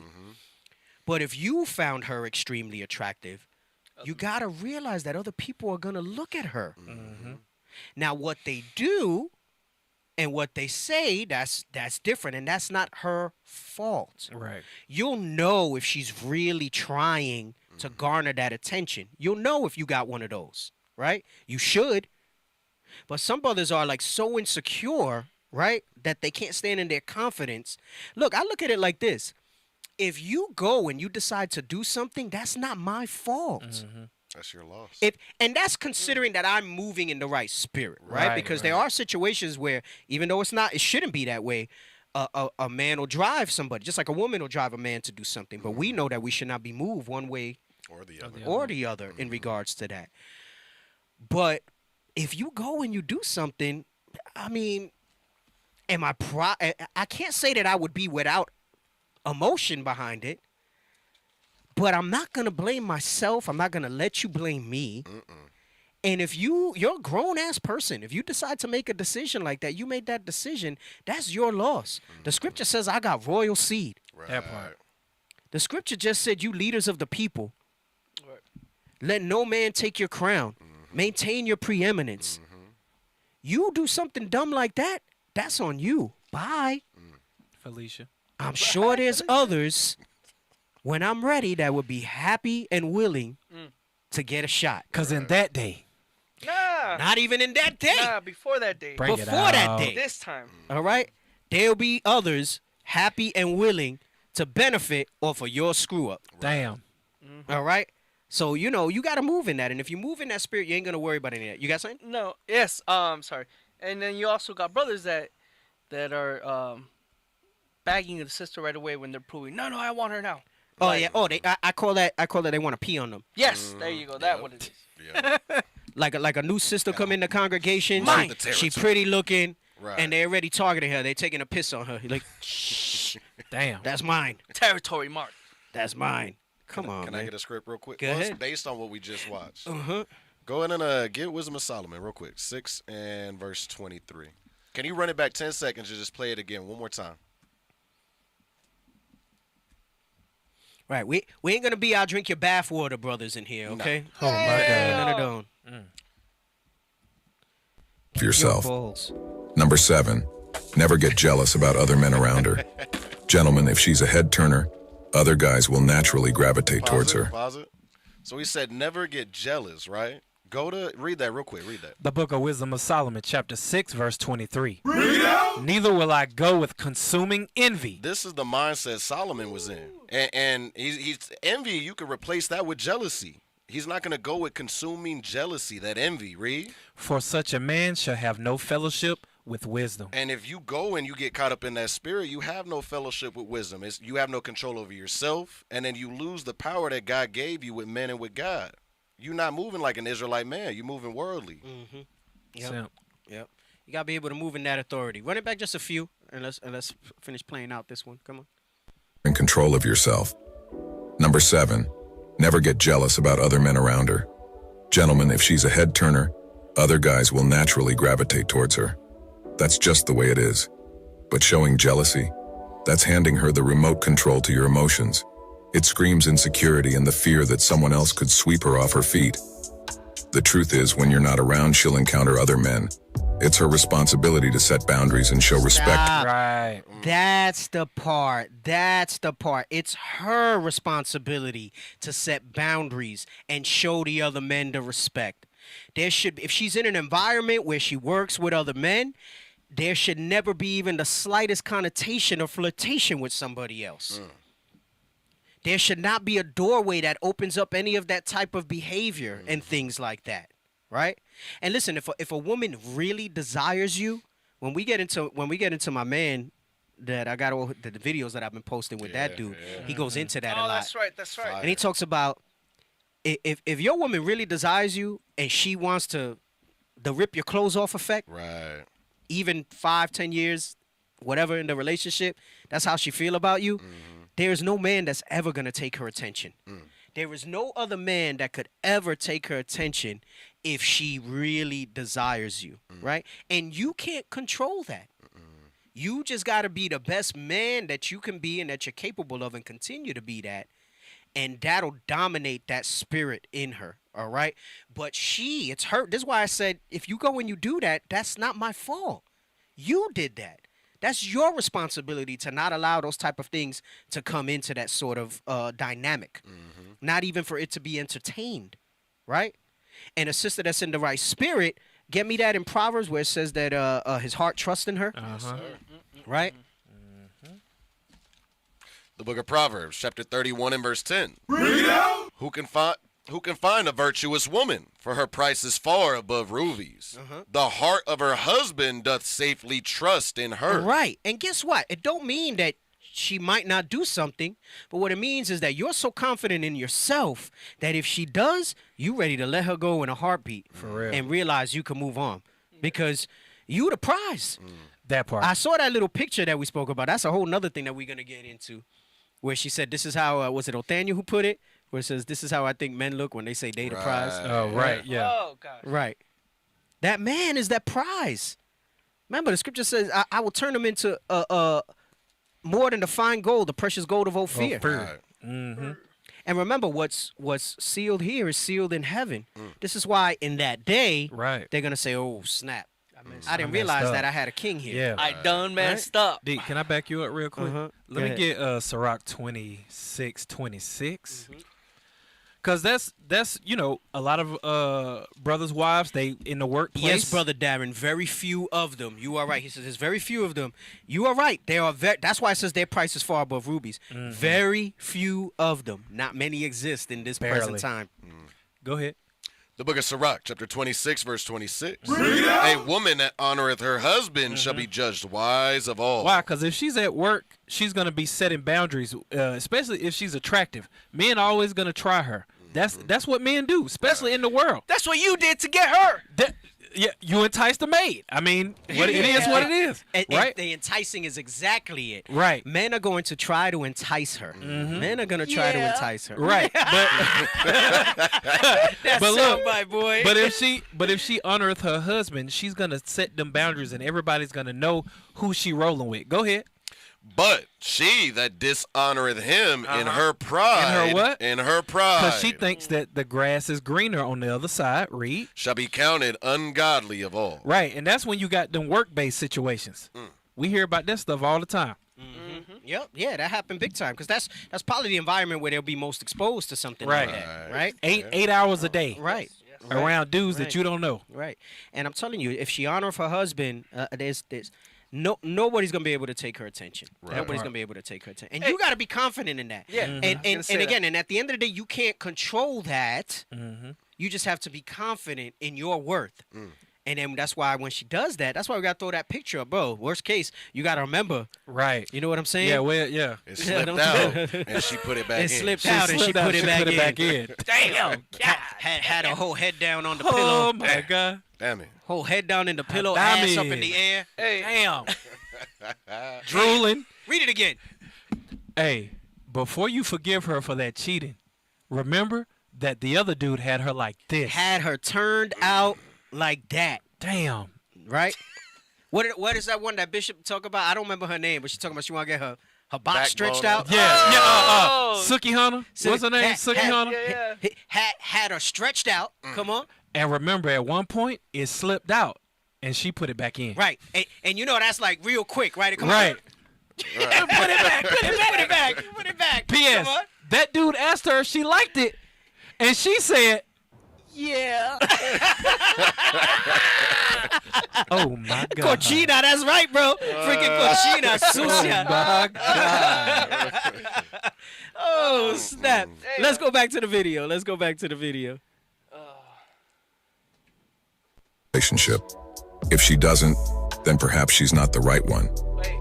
Letting jealousy rear its head not only gives her undue power over you, but also boosts her ego. Always remember, confidence in yourself and your place in her life will keep both her and her ego in the right place. Number 8. Don't hit her up right after you two have had a moment together. Let's talk about the moments just after you've spent quality time with her.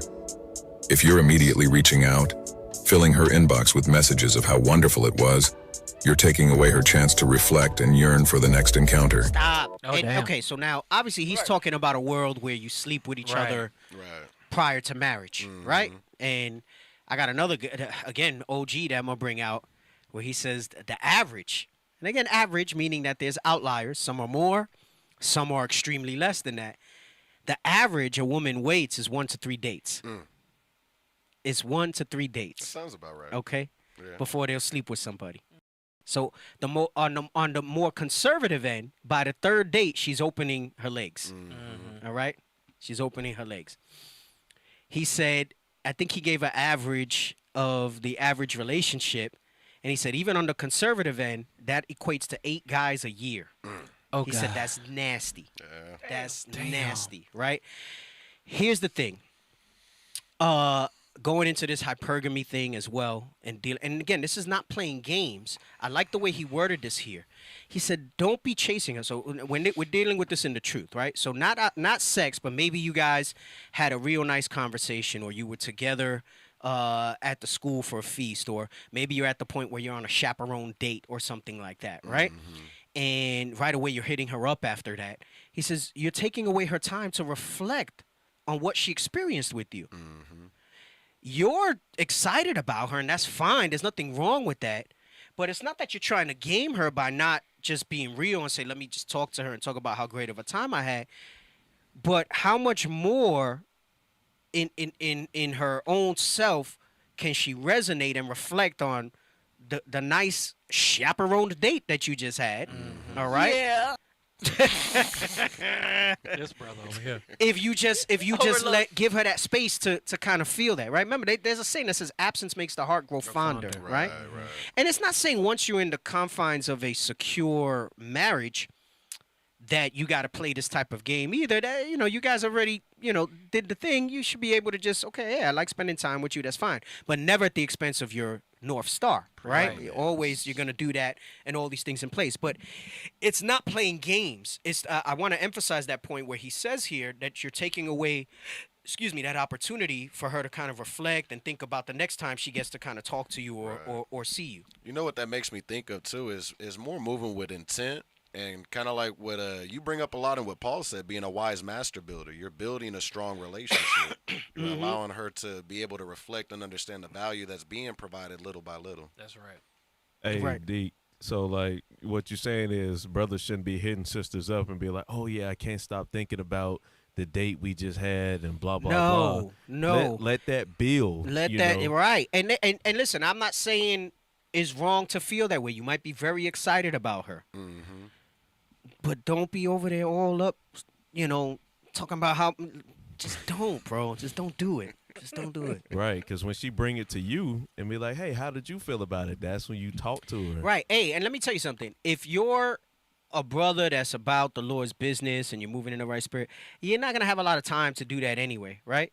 I'm not saying you can't feel good about the proving process and the dating and, when you get to that point, and I don't want to say dating, but like you kind of go out. That's why I say a chaperone kind of, outing together.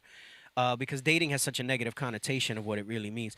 Which reminds me, I got to run back to the 4 phases of feminism thing that I never got into with like dating and stuff like that. But yeah, you got to kind of let that thing kind of run a little bit. Run it back just a little bit because he says it. I like the way he said it really, really clearly. If you're immediately reaching out, filling her inbox with messages of how wonderful it was, you're taking away her chance to reflect and yearn for the next encounter. By giving it some time, you allow her to ponder, to wonder if perhaps she left a stronger impression on you. This keeps the relationship dynamic and her slightly on edge. But this isn't about playing mind tricks. It's about priorities. Picture a man laser-focused on his life goals.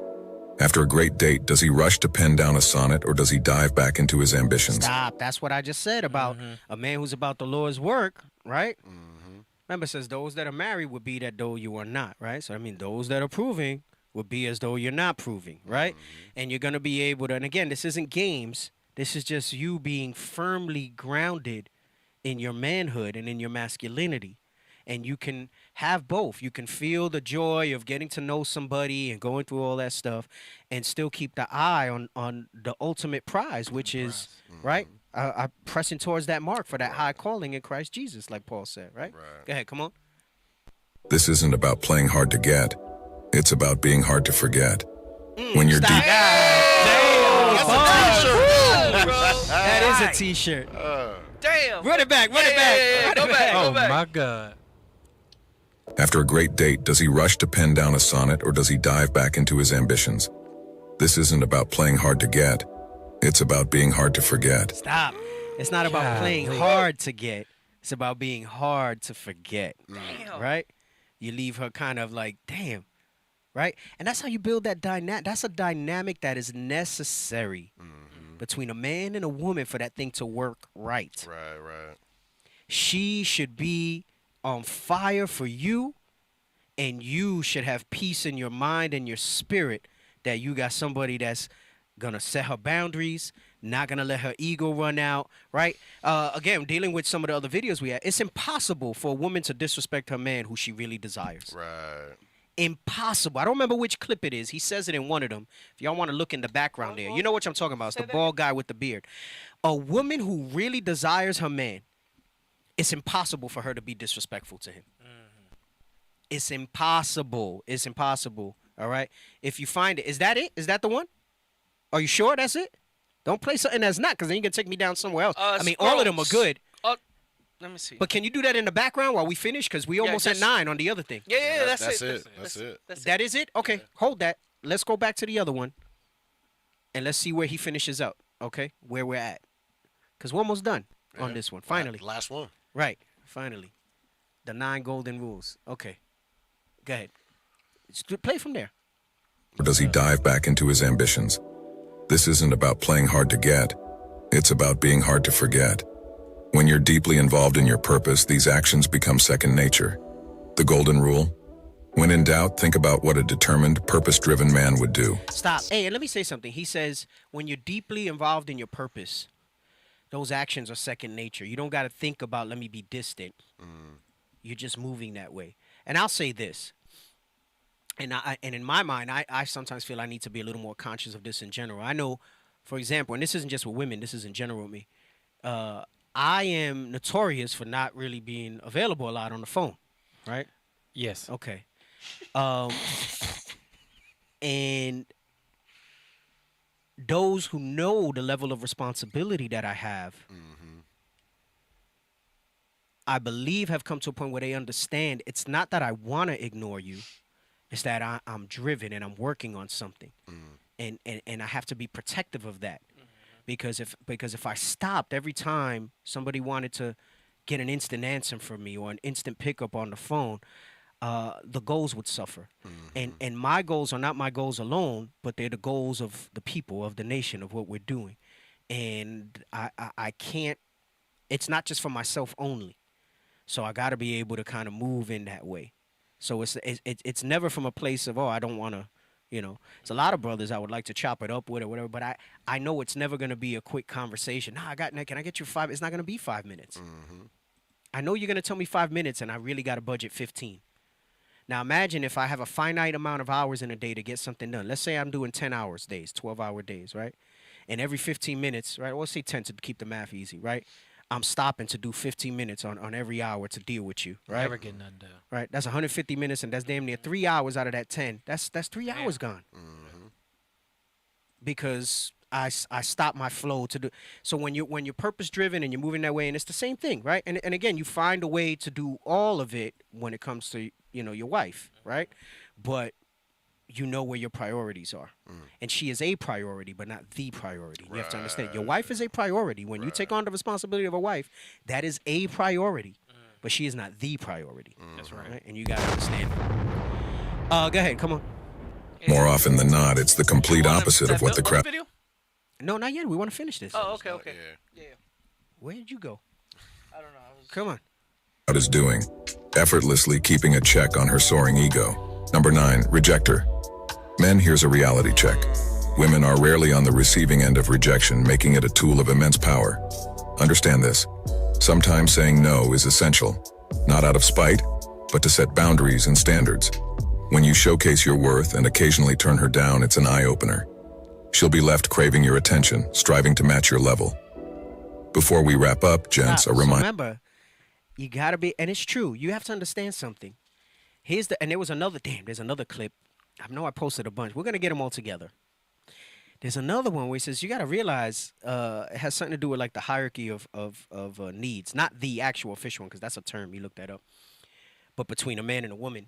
And he says a woman's always getting attention, even ugly ones. Right. Right. Even ugly ones. The guys is looking to just kind of you know, discharge, right, all the time. So even ugly ones are getting attention. That's a lot to compete with. So you can't look at it as a competition. You just got to be working on yourself to the point where you stand out. And if she sees it, she sees it. If she don't, keep it pressing. You know? I don't know how any of y'all, but I'm thinking almost everybody probably had somebody that they might have desired at some point in their life, and she wasn't trying to give you the time of day. Yes, sir. Right? And then you freaking, what do? Learn from it and move on. Right, that's what you should do. But what did you do? You kept trying to press. Right. You kept trying to see if you could work your way into it with her. Right? And a lot of times it didn't work. Right. Or if it did, it was terrible, the outcome. Right? In hindsight, I look at that and I'm like, gosh, what a simp ass thing that was to do. Oh God. If she didn't want to give you the time of day and she couldn't see that on the outside, keep it moving. Keep it moving. You got to keep pressing along. But and it's not that she might be any less, that she's not equipped to see what's there. Right. They're so used to getting all that attention and a lot of times getting their way. And I'm not even talking about the manipulative ones. It's just in subtle ways. Listen, brothers, you're never going to be able to have the softer voice. I mean, I wonder how many times does a pretty sister get off of a ticket that you won't get off of a ticket for being pulled over. Right? And I'm not even saying she got to give anything except a smile and a pleasant voice. Right? Somebody give her a little something extra, or let her slide on something at a store or whatever it is, you know? Favor is deceitful. Right. Now, men always trying to buy them drinks. Beauty is vain. Right? You have this dynamic that goes on there. So guess what? When it comes time for the relationship, I deserve all that attention. I deserve all that respect, all that stuff that comes with it. Right. Because out there, you got all that, right? Now we pinned down together. Now it's my turn. I shouldn't have to compete with none of that. Right. It's effortless for these women to go out and get attention. They could throw up a picture on social media with a good angle and a good filter and get all types of people in the inbox. Right. You know? A man got to work for that thing. Even a good-looking brother got to work for that thing. Facts. You know? Go ahead, let's finish this up. Leveling up is a continuous journey. If you're in sync with the insights shared here and keen on forging ahead, do the drill, smash that like button, and don't forget to subscribe. Catch you on the flip side. Okay. All right, we done? Okay. All right, we done with him. You going to bring something out before we get to the other dude when I spoke about that? Proverbs 27. Go ahead. In verse 6. Because in the last part, he was just talking about saying no, setting boundaries. And it's not even about just doing it intentionally just to say no, but a lot of times we're setting boundaries, and it goes into giving the water no passage. Yeah. And a lot of times they need to learn how to conform to your desires and not the other way around. This is the book of Proverbs, chapter 27, verse 6. Faithful are the wounds of a friend. So sometimes that no may hurt your feelings. It may make you feel some type of way, but at the end of the day, it says those wounds that you feel, they're faithful because it's setting boundaries that are going to set us up for success long term. Read. But the kisses of an enemy. That's the enemies you see in the world. Those are the enemies that want to take you away from God's laws, His commandments, and what God wants to bless you with under His.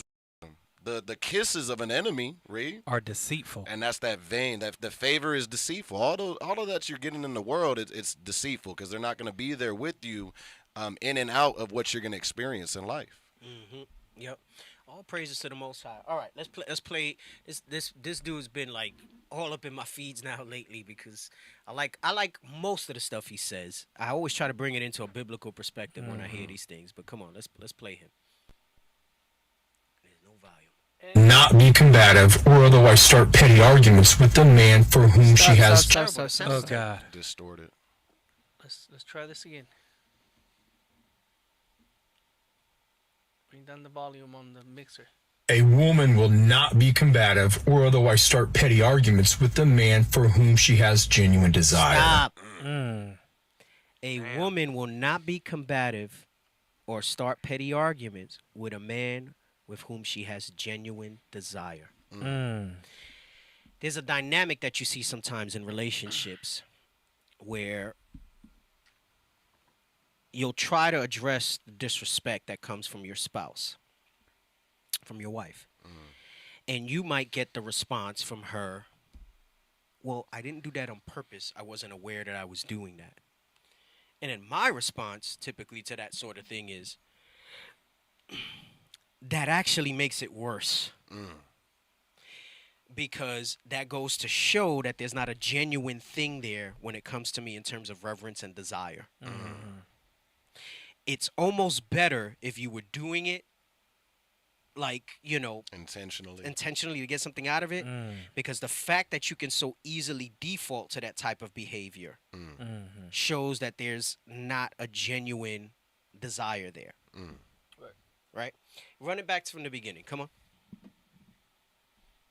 Woman will not be combative or otherwise start petty arguments with the man for whom she has genuine desire. It comes down to hypergamy, but short version, she sees him as the best that she can do. There are no other men living in her head that she thinks were a better catch than this guy. The guy that she has genuine desire for has crowded out thoughts of others. When a woman tries to make a relationship work without genuine desire, she always winds up resenting the man and thus will tend to be combative and petty with him. Oh my gosh, stop. He just dropped a nuclear bomb there. Sheesh. He said when a woman doesn't see him in the hypergamous way, like she doesn't see him as the best that she can get. Right. And she's renting out space for free in her mind. It don't even got to be a specific guy. It could be the ideal of a different guy. Right. All right. He says that's never. It's gonna lead to the disrespect. It's gonna lead to this other types of things because she's not moving in the right spirit and looking at what she got. Run it back.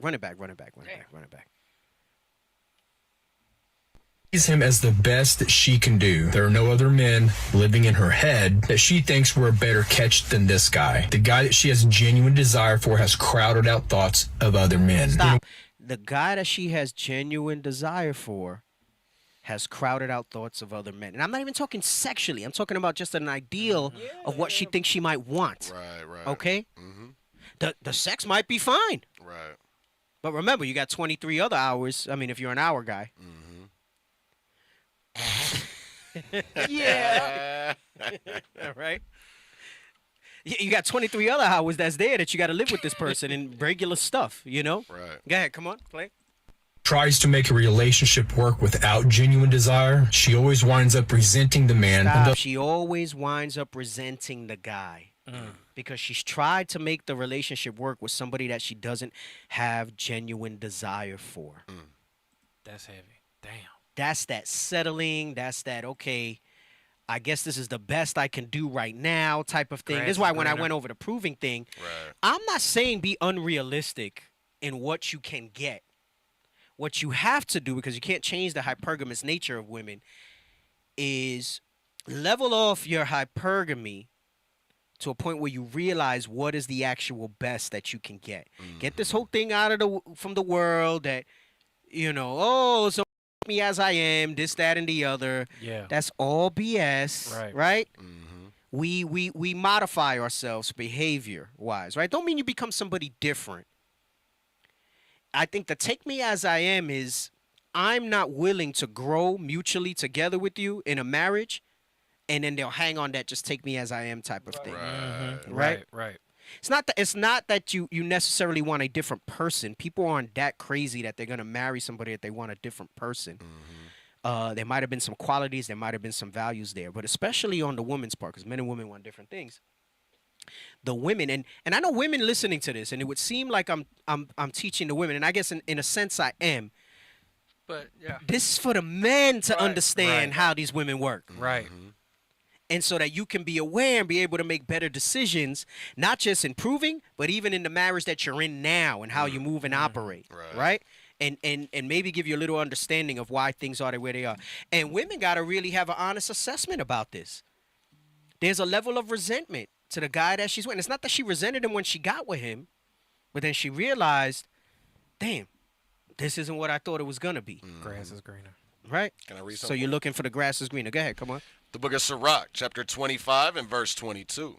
A woman, if she maintain her husband, is full of anger, impudence, and much reproach.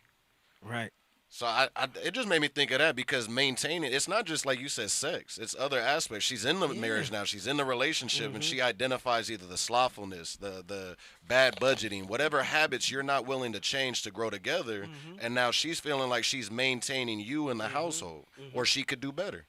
Right. So she has that where she thinks she can do better. Right? Hey, let me get one.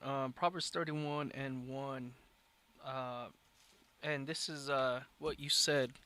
This is not, yes, this is for sisters, right, as well. But no, we're the classes, this topic that we've been hitting for a couple months now, this is for the men. This is for the men to understand. Right. I mean, as a default, the women benefit from it. Yes. I've had sisters on the quest that were telling me, I know y'all been, but we learning too, and we listening to this stuff, and it's making me wonder, like, damn, am I like that or whatever, which is good. All praise is good. But I really need the men to get this, because we the ones it's a man's world. Yes, it is. Yes, it is. Come on. The book of Proverbs, chapter 31 and verse 1. The words of King Lemuel, the prophecy that his mother taught him. His mother taught him. Come on. What, my son? And what, the son of my womb? And what, the son of my vows? Come on. Give not thy strength unto women, nor thy ways to that which destroyeth kings. So his mother taught him, don't give your strength over to women. So now, bringing it to today, bringing it to us, we're teaching and learning, I'll say it like that this is for these topics are for men. It sounds like we're targeting women. We're not. I mean, we are, but this is lectures for the men to be better husbands, better men. And what that tells you as a man is that the woman you decide to marry, you got to be able to discern if she has a genuine desire for you. Right. That's why you can't go. Remember, we spoke about it before. I think you can't select somebody off a scarcity mentality. Yeah. You got to be patient. Fear of loss. You got to be patient. You can't have. I'm telling you, once you have that mentality that the pickings are slim, you're gonna be. And the reality is, it's very rare to find somebody that has the qualities that you're looking for, especially when you add the Bible to it. Right. Which is where we're at this point in our lives. But when you have the confidence to realize that there is a spiritual element, that there's a faith component to the proper spouse, you'll find the right one. Right. But you got to let faith move and not push it because you want to push something.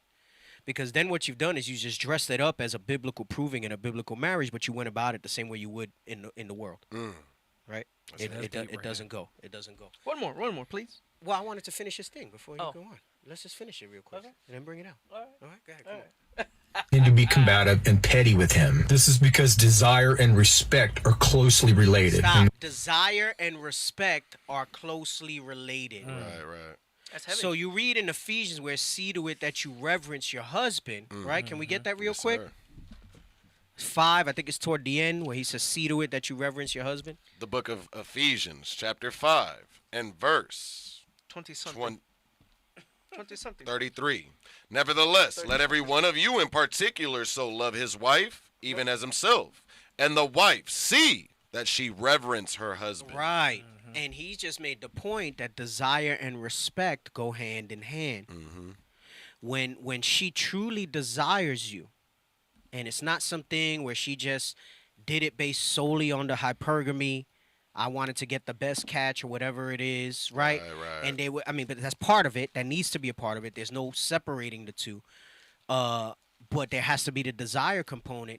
This is why a lot of these women find it so difficult to reverence their husbands. And the ones that can, it's usually only for a season. So there's even levels to that.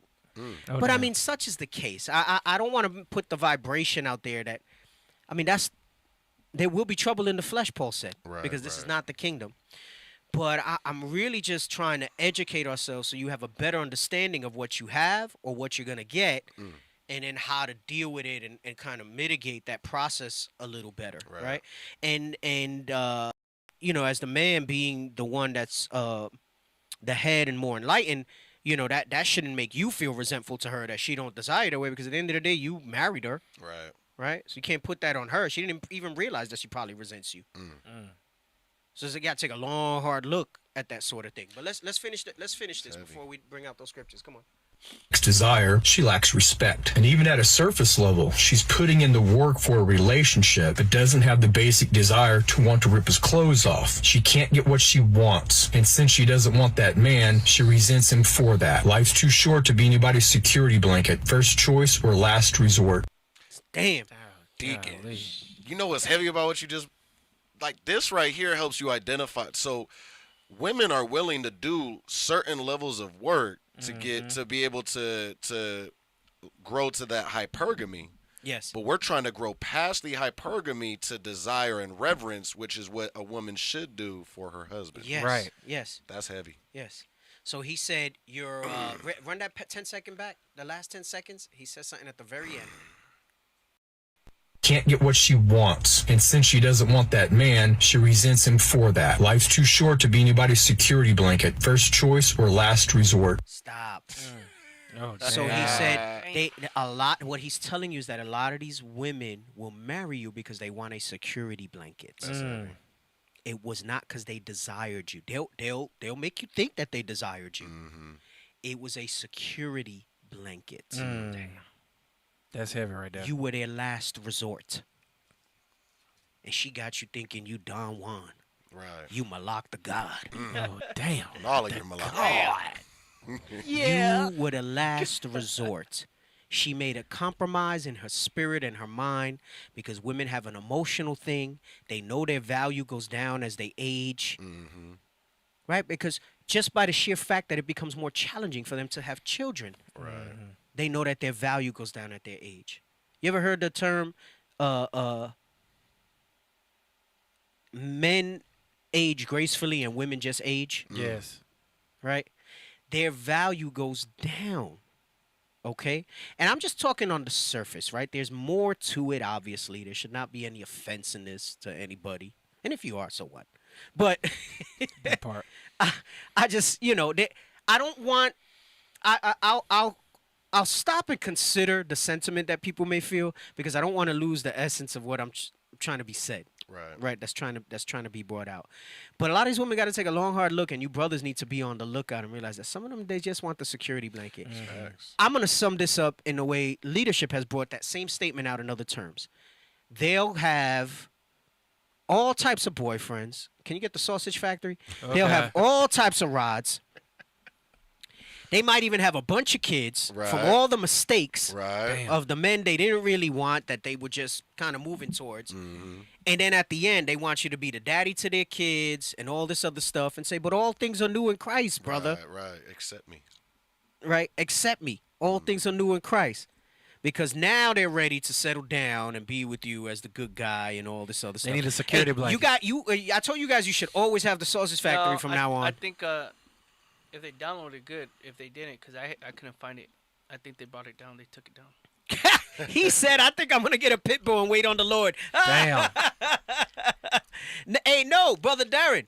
You follow these things that the scripture shows and the content that we're bringing out, you'll get yourself somebody. You know what I'm saying? You'll get yourself somebody. What God has joined together. Right. Yeah. Damn. Right. Exactly. Damn. Y'all can't find it? You looking for it?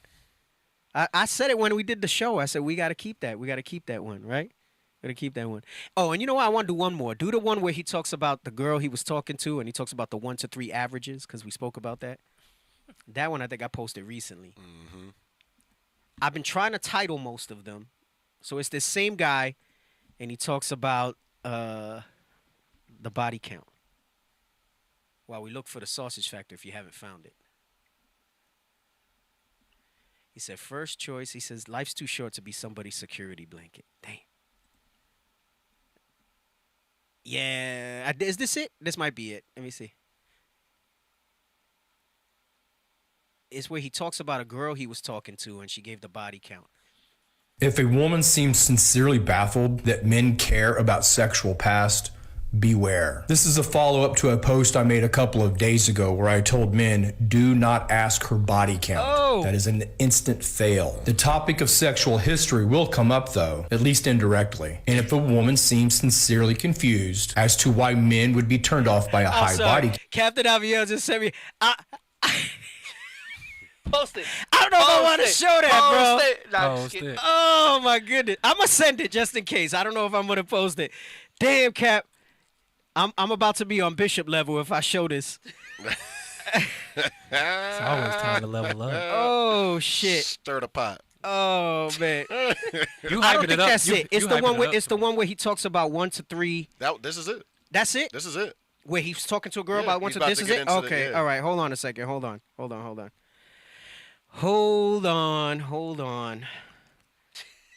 I'm gonna send it. I don't know if I want to show it. Oh my god. You hyping it up too much. Man. Yeah, you are, You hyping bro. it up Nah, too bro, much. it's wild. When you see it, you're gonna bug out. Was it on a public forum? Oh my gosh. Oh shit. I'm gonna show it. But, There it is. but get it ready. I'm gonna show it. Oh my god. I'm gonna show it. But let's play this video. Let's play this video. It logically follows that she just as sincerely No, from the beginning. sees From the beginning. Play from the beginning. Play from the beginning. All right, listen If to him. it- He's gonna deal with the body count. Because remember, that was such a big thing when we spoke about the body count. Sisters bugged out. Right. You said I wasn't hyping it up too much. I was under hyping it. Go ahead. Play this. The woman seems sincerely baffled that men care about sexual past. Beware. Right. This is a So fa- if she's baffled, why you want to know about her sexual past? Right. He said, beware. Damn. It's important. Right. Not everybody got the strength to want to know. Right, Because when right. you get the answers, Right. Oh my god, you done opened a Pandora's you box. gotta know if you want to deal with them. Right. You gotta really know. And then remember, you're enlightened now in this walk. So in the world, you might have not cared as much. Yeah. But that shit eats you more As you know. as you know. Yeah. And understanding that she should have never been with nobody. But it's not like that. That's the reality. Right. So that's why you gotta kind of temper that. I don't want to say too much. Go ahead, come on. to a post I made a couple of days ago where I told men, do not ask her body count. That is an instant fail. The Stop, topic because it's gonna F you up. Right. Don't ask the body count. It's gonna mess you up. Right. But if you do, a sister shouldn't be baffled. Why? Right? Come on. sexual history will come up, though, at least indirectly. And if a woman seems sincerely confused as to why men would be turned off by a high body count, it logically follows that she just as sincerely sees no problem with having indiscriminate sex. Stop. That's really what it is. Mm-hmm. If she doesn't see why it would be important to you when that comes up, is that it goes to show you that she doesn't see how bad it is to have indiscriminate sex. Okay? I mean, her mind is gone. Yes. And that pair bonding is probably out the door. Yes. Go ahead. Come on. She would understand, at least to a degree, why men are concerned. Thus, in her mind, there are no natural barriers to indiscriminate sex. And so it logically follows that such a woman in an exclusive relationship, right time, right guy, she lacks any internal mechanism to keep her from acting on her sexual impulses in the moment. Stop. Or another. You hear that? Yeah. Right time, right guy for that time. Right. Yeah. That's why she was able to lay down with them like that, right? Go ahead. But he's not saying the one that he spoke to. This isn't it. Go ahead, come on. In other words, she doesn't think there's anything wrong with hookup sex. That's why her past looks the way it does. So, right guy, she thinks she can get away with it. She'll sincerely think, no harm, no foul. Why not? And then do it. Let me see if I have it. I think it's this one. I'm going to send it to you. I'm pretty sure I had posted it. Don't show the pictures yet. Don't show the pictures. God. Don't show the pictures yet. This guy's can't good, believe bro. We're gonna end with that. I can't believe We're gonna end with that. We didn't even touch the That's quiz. better than the sausage factory Oh video. my, it is. That Hey, we got it, D. You got Sausage Factory? Oh, you got No, this no, one. this- Oh, this okay. the one. All right. shout So out again, to Captain Abiel. dealing with the body count. Come on. Whatever a woman shares about her past is always the tip of the iceberg. Stop. Oh God. Damn. Damn it. All right, where's the bombs at, brothers? Oh snap. That's a good one. Yeah, I like that. He said whatever a woman shares about her past is always just the tip of the iceberg. And if you don't understand that saying, an iceberg, what you see on the top, Yeah. it's much larger Way underneath. 10%. The depths, Oh God. Right. the mileage, The depths deep and the ditch. mileage. The deep the ditch. deep ditch. The multiplication aspect. Oh God. He's going to talk about the multiplication aspect now. All right? Run him back. Whatever a woman shares about her past is always the tip of the iceberg. And that's no fault to women. I would do the same. They know men care, so... A few years ago, I was talking to a younger woman, not dating yet. She lived an hour away, so we did a lot more talking and texting than normal. Now, I didn't ask, but she offered up that she'd only been with one guy, and I knew enough of her background that seemed plausible, but if she says one, I know it's probably more like three. And fair enough. The rule of three. Damn. Right. Whatever number they tell you, the vast majority of the time, you can multiply that by 3. Oh, my God. Oh, God. Fix it, Jesus. I'm not going to speak in absolutes. I'm not going to say always. But the key thing is he said, I knew enough of her background that it was plausible that it might have been one guy. Right. He said, in talking to her as much as I did, it was plausible, right? But plausibility doesn't always mean that it's actuality, right? It's not absolute. So he says, basically he's saying, you know, yeah, maybe it was just one. But he said, I kind of knew enough about her that it was probably more like 3. Right. Okay? Which I would say that's extremely respectable in this day and age, in 2023. 3 in 2023. I mean, well, that's like the body count videos that I had asked for you guys to edit. Right. We got to have those ready too to cut them up when we talk about that stuff. Where the chick that had 1 or 0, he was like going all out to try to get her. Yeah. Right. That's a gem. All right. If 3 bodies is what she got in 2023, that is great. That's great. Okay. But she said 1, so he's saying I knew it was more like 3. Okay? But go ahead, come on. By today's standards, that's very low. But we were talking one day, flirting, sexy talk. She said something about a thing that she liked sexually, and the way she worded it, she was comparing one against another. This is all good-natured, so I jokingly said, well, you've had to be able to make some comparisons to say it like that. She giggles. So what he's saying, what he's really saying is that she was saying something that she liked. You know, she lost herself in that because she's only giving you the tip of the iceberg. Right. So when she gets comfortable and loose in conversation with you, right, she might make a comment. So what happened here is she made a comment, and what it sounded like, let's say it was a position, right? Position A. All right, I want to try to keep it clean, right? Position A. All right? She was probably like, I like position A, but, you know, with someone else, I had position B, right? Right? And I'll just leave it at that, right? So he knew that there was a comparison. So that right away he knew it wasn't just one. There was things that she said. See, men that are listening cue into this type of stuff. Exactly. Yeah. And just because we might not say anything about it, we're aware of it. We're aware of it. All right? So you think you got us thinking it's 1. But there's some conversation and some things you might have said. It slipped out. Right. Pause. Damn.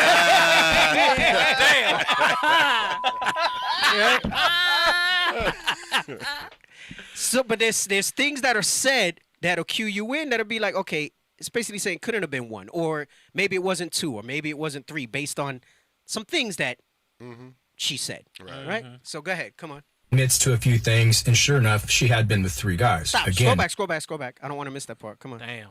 Good-natured, so I jokingly said, well, you've had to be able to make some comparisons to say it like that. She giggles, admits to a few things, and sure enough, she had been with 3 guys. Stop. So he basically called her on it. He said to make a comparison with that, you had to have had something to reference. Right. More than once. And she said, so she wound up giggling and kind of went with it. 10 seconds back. Come on, 10 seconds. Good-natured, so I jokingly said, well, you've had to be able to make some comparisons to say it like that. She giggles, admits to a few things, and sure enough, she had been with 3 guys. Stop. Again, So remember, she had told him 1. And through the course of comfort and dialogue, it was revealed that it was really 3. Right? Go ahead, come on. very low by today's standards, not judging. But now that she said 3, we know that's more like 5. Damn. Because first you said 1, I'm using the rule of 3. Now you fess to 3. He says really 5 or 9 if you go to pine by 3. Right. 13. Right? Damn. Yeah. She tell you 8, that's 24. Damn. Oh my God. Oh God. Oh man. Fix it, Jesus. Yeah, there's no way. I'm sorry. Even 8 is kind of. That's raunchy. Go ahead. Come on. Because she's very argumentative, but you get the point. It is in a woman's best interest to not give you the whole iceberg. So as I posted yesterday, just listen, pay attention, have fun. You don't have to be paranoid, just be observant. Damn, there was another one where he said something else. All the videos from him so far that you posted in It's there. the one where he talks about I said that they sleep with them on 1 to 3 dates. You guys haven't found that one. He said like usually on between 1 and 3 days before they give up the box. Right. Hey, somebody called Denver yet? Nah, they all right. We still got time. We still got time for them to go into it. See if you can find that one. See if you find that one where he talks about the 1 to 3 dates. He says they typically, the average woman will sleep with somebody between 1 and 3 dates. Are you looking for it? Between 1 and 3 dates. And you never found the Sausage Factory? Is this it? Yeah. Go back. Yes, that's it. All right. Play this. Men, you cannot take a woman seriously if she's been on dating apps for more than a couple of months. Stop, right? So now he's going First into the of all- dating apps. He said you can't take them serious if they've been on dating apps for more than a couple months. Go ahead, come on. Men, you cannot take a woman seriously if she's been on dating apps for more than a couple of months. Stop. Let me say something. Look, and then he drinks the... Like sipping it. Let's bring it into the body. Let's bring it into the truth. About proving.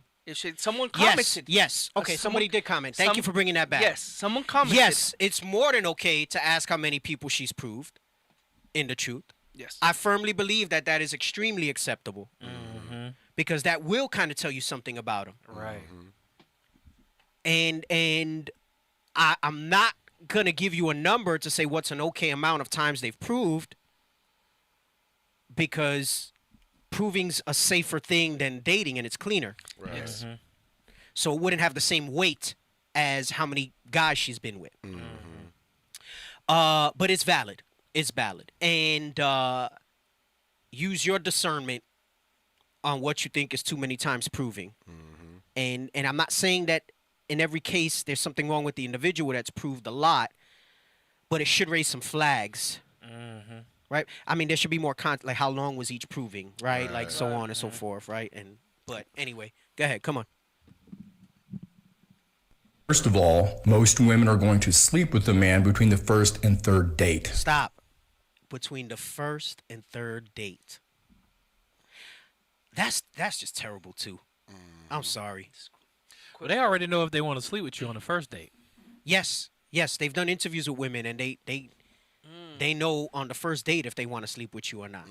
But to try to maintain some chastity, some morality, Right. they might push it out, right? But even the third date, that's kind of... I mean, we know it shouldn't be until marriage. But even if you look like in a worldly sense... I mean, y'all can go out Tuesday, Wednesday, and Thursday. Right. Yeah. Right. You can go out at 12 p.m., 2 p.m., and 5 p.m. Right. Damn. That's fast, man. That's fast. That's real fast. That's fast. Go ahead. Come on.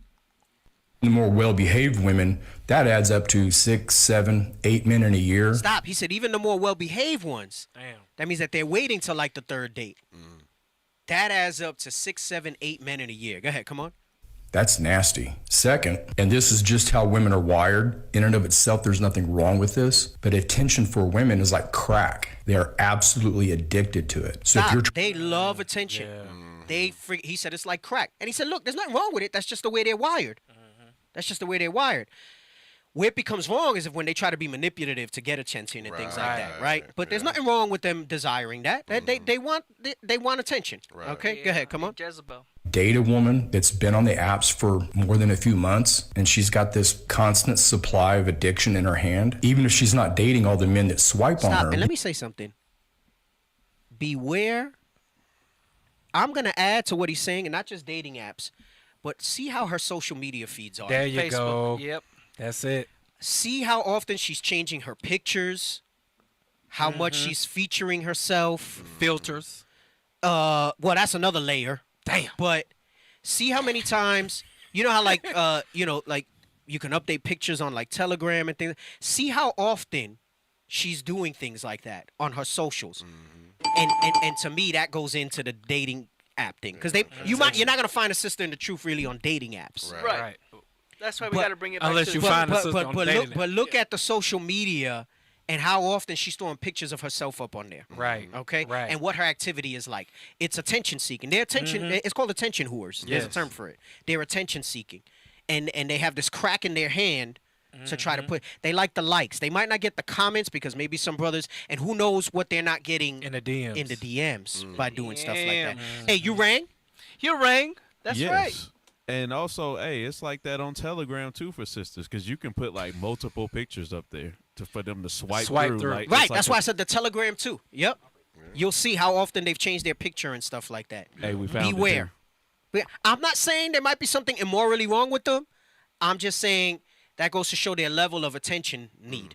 Vanity of vanity. Vanity. Beware. Okay? Go ahead. Come on. It really is like crack. She misses it when she Because you list some volume. Go ahead. got this constant supply of addiction in her hand. Even if she's not dating all the men that swipe on her, the attention from all those right swipes, it really is like crack. She misses it when she's dating you. So am I saying never use a dating app?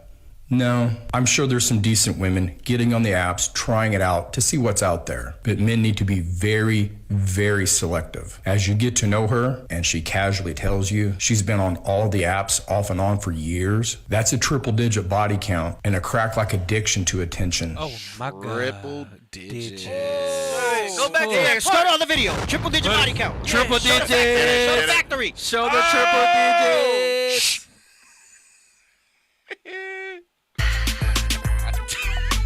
You gotta do it from the beginning. Hit it again. Hey, Hit it again. read it before you play it. Babe, don't worry about my past. Her pass. Yeah.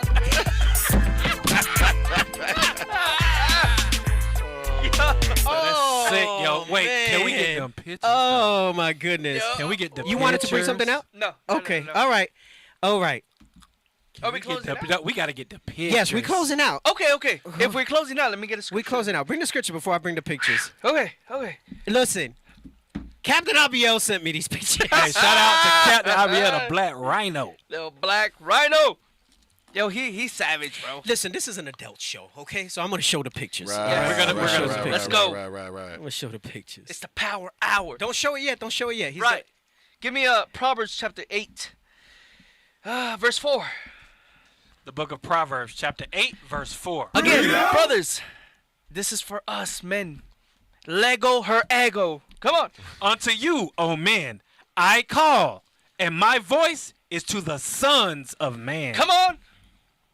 O ye simple, understand wisdom. Let's understand wisdom. Come on. And ye fools, be ye of an understanding heart. Let's have an understanding heart to what all this came out today. Let's learn. Let's get better. Let's build our masculinity up. Wait, can I build on that? Come on. Isaiah 12. Hey, someone says, why do men listen to men about women? You think they show women teaching about us? Because women lie. Yes. Right.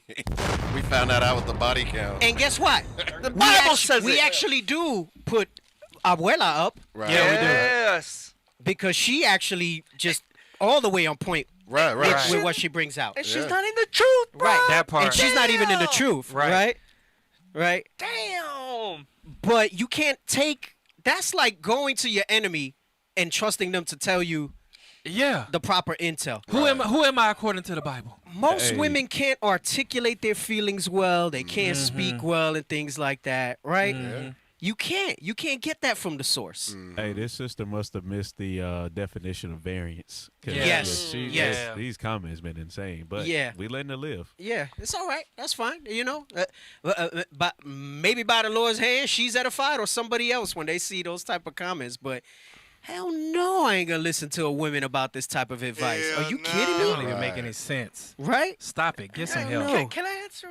Can I just get the scripture on that real Go quick? ahead. Sorry, Ruben. I got you, bro. Give me Ecclesiastes chapter 7, verse 28. The Just book real of quick. Ecclesiastes, chapter 7, verse 28.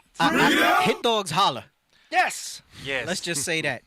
Go ahead. Come on. Which yet my soul seeketh, but I find not. Sorry, start at verse 27. Verse 27. 26, sorry. 26.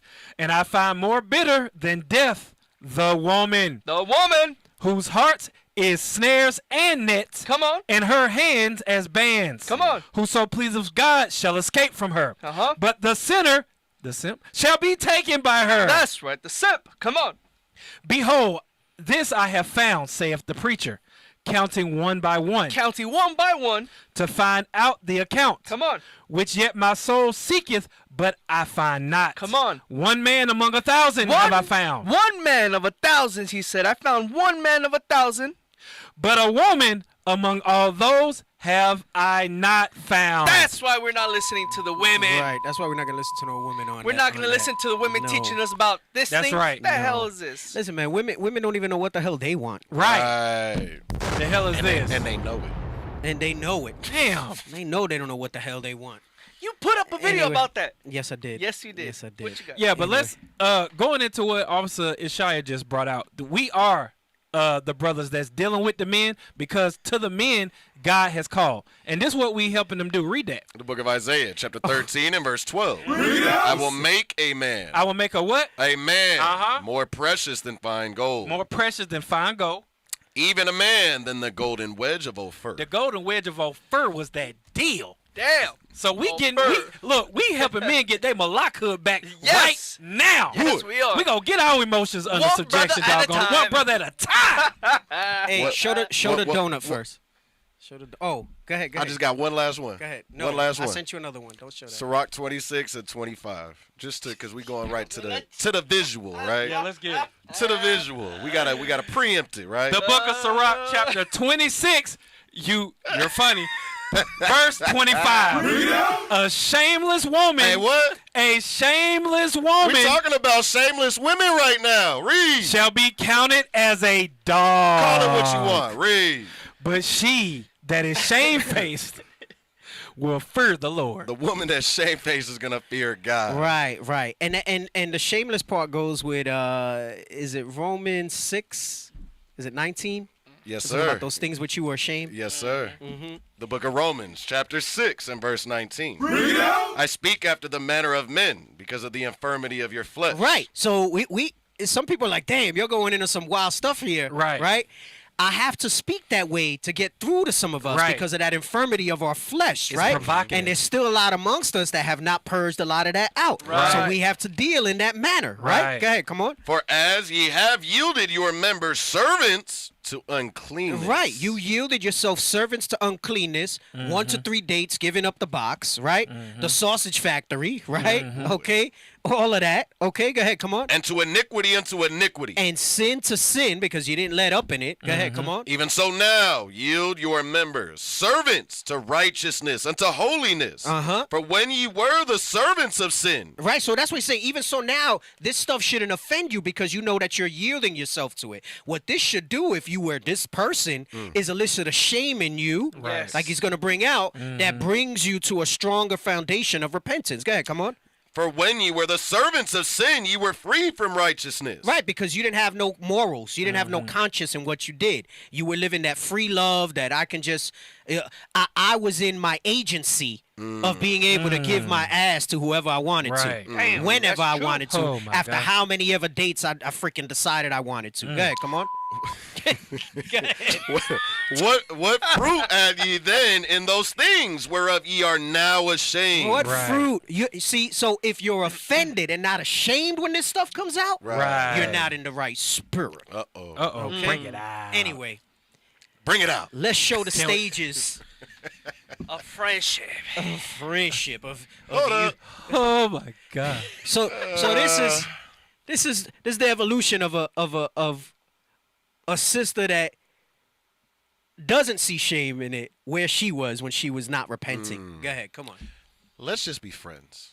Let's just be friends. All right. It's pretty firm and taut. It's taut. Right. It's taut. T-A-U-G-H-T. Yes. Taut. No, T-A-U-T. T. Taut. Okay. Taut. Okay.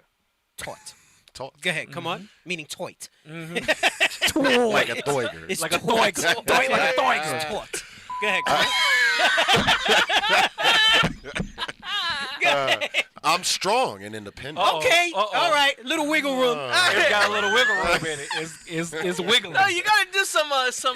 I'm an independent, strong, single black woman. Yeah. A little little wiggle razzle room. dazzle. Give me some razzle dazzle. You got something or you got it? A little wiggle room. All right. Okay. Go ahead. Come on. Ready to settle down. Oh, okay. Ready. Whoa. Ready. The aperture. Yeah. Wait a minute. It's starting to open, and it's looking a little You distorted. camera guys know what I'm talking about with aperture. The aperture went from 8 Correct. to 3200.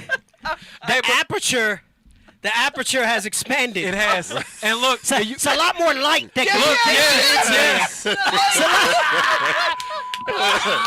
it's a little distorted. Hold on, it's not circular like the rest of them. It ain't circular. Hey, hold on. The ISO. The ISO. Isaac put up the definition of taut: stretch or pull tight, not slack. It's taut. It's taut. T-A-U-T. Taut. All right. Ready to settle down after some light can be gathered in there. Right. All right. Go ahead. Why can't I find a good man? Oh my God. First of all, it's discolored. It's discolored. Damn. And it's out of shape. And it's dry. It's dry and it's out of shape. And it's bent out of shape. Oh my God. It's dried up. Boy, oh my It's dried up. These are not my pictures. Get some help. I'm just a facilitator. Wait. Break out the turkey. Damn. This is what happens. This goes to the video where he said. We're not talking Thanksgiving? This is the video where he said first choice or last resort. Right. So you got a lot of these sisters that's looking for the last resort. All right? Go ahead, show the picture. Hold on. Why does this turkey look like it's 35 and ready to settle down? Finally ready to settle down. Dang. Man, hey, it popped up on my watch first, so I didn't see the whole thing. Right. And I didn't realize it was a turkey. Oh my God. So I said, what is he sending me? I said, what is this guy sending me? The black rhino. So like when you first look at it, it's like, that's why I said I'm on bishop level now, because I usually try to. All the innards is coming Like out. the viscous innards is outer. It's because I was away for a month. I wasn't on the show for a month, so just. She said, "Why does the turkey look like it's 35 and finally ready to settle down?" Oh my God! Jesus, take used up, flapping in the wind. That is not taught. That is not taught. It has been taught. Now, what's that? When you're 30 and ready to, bruh. Oh my God! Bruh. To settle down. Sausage factory. It's all, but don't forget all the extra seasoning that's on it. Damn. Oh my gosh! Oh my God! No, it was Captain Abiel, not Deacon Abiel. I don't want to put that on him. I don't want to put that on him. Somebody said Deacon. It was Captain Abiel that said this. Captain Listen, Abiel. so brothers and sisters, there's a reason it matters. Cue the factory. Cue the factory. And go. I got you. Hey, next week is gonna be a better process.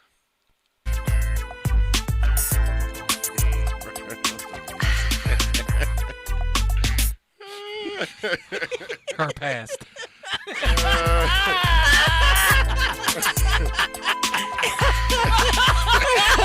Oh, snap. Hey, good point. She said it's getting younger and younger. It was like 30 and trying to settle down. Oh, my gosh. Hey, we did not get to go in. You knew we weren't going to get into going in the comments. I knew it, man. Next Sabbath, Lord's will, we'll get into the question. We got 15 minutes. Let's go. No. We went over anyway. Yeah. No, it was fire. Tonight was fire. Y'all stay safe. Stay in the spirit. Closing of the Feast of Dedication tomorrow Definitely night. stay in the spirit. Hey, brother, stay with your balls. Stay with your balls. Stay with your balls. Stay with your balls. Gird them up, all right? With that, we say shalom. Shalom.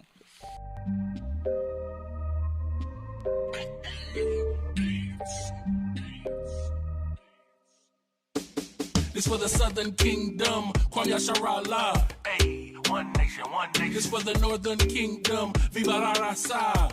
We one nation, one nation. This for the Southern Kingdom, Kwam Yasharallah. Hey, one nation, one nation. This for the Northern Kingdom, Viva la Raza. We one nation, one nation. It wouldn't be Israel without Mexicans. Black love, brown pride, cause we next to kin. We ain't gotta tell Esau to let's be friends, cause we above all nations and we better than them. We the salt of the earth, ayy, ayy. And we been king since birth, ayy, ayy. We put the kingdom first, ayy, ayy. And they gon' get this work, ayy, ayy. We was chosen, not cause we the most of the people. Few in numbers, but we over the people. We gods of this earth, we ain't supposed to be equal. Stop playing, you emotional people. The good gotta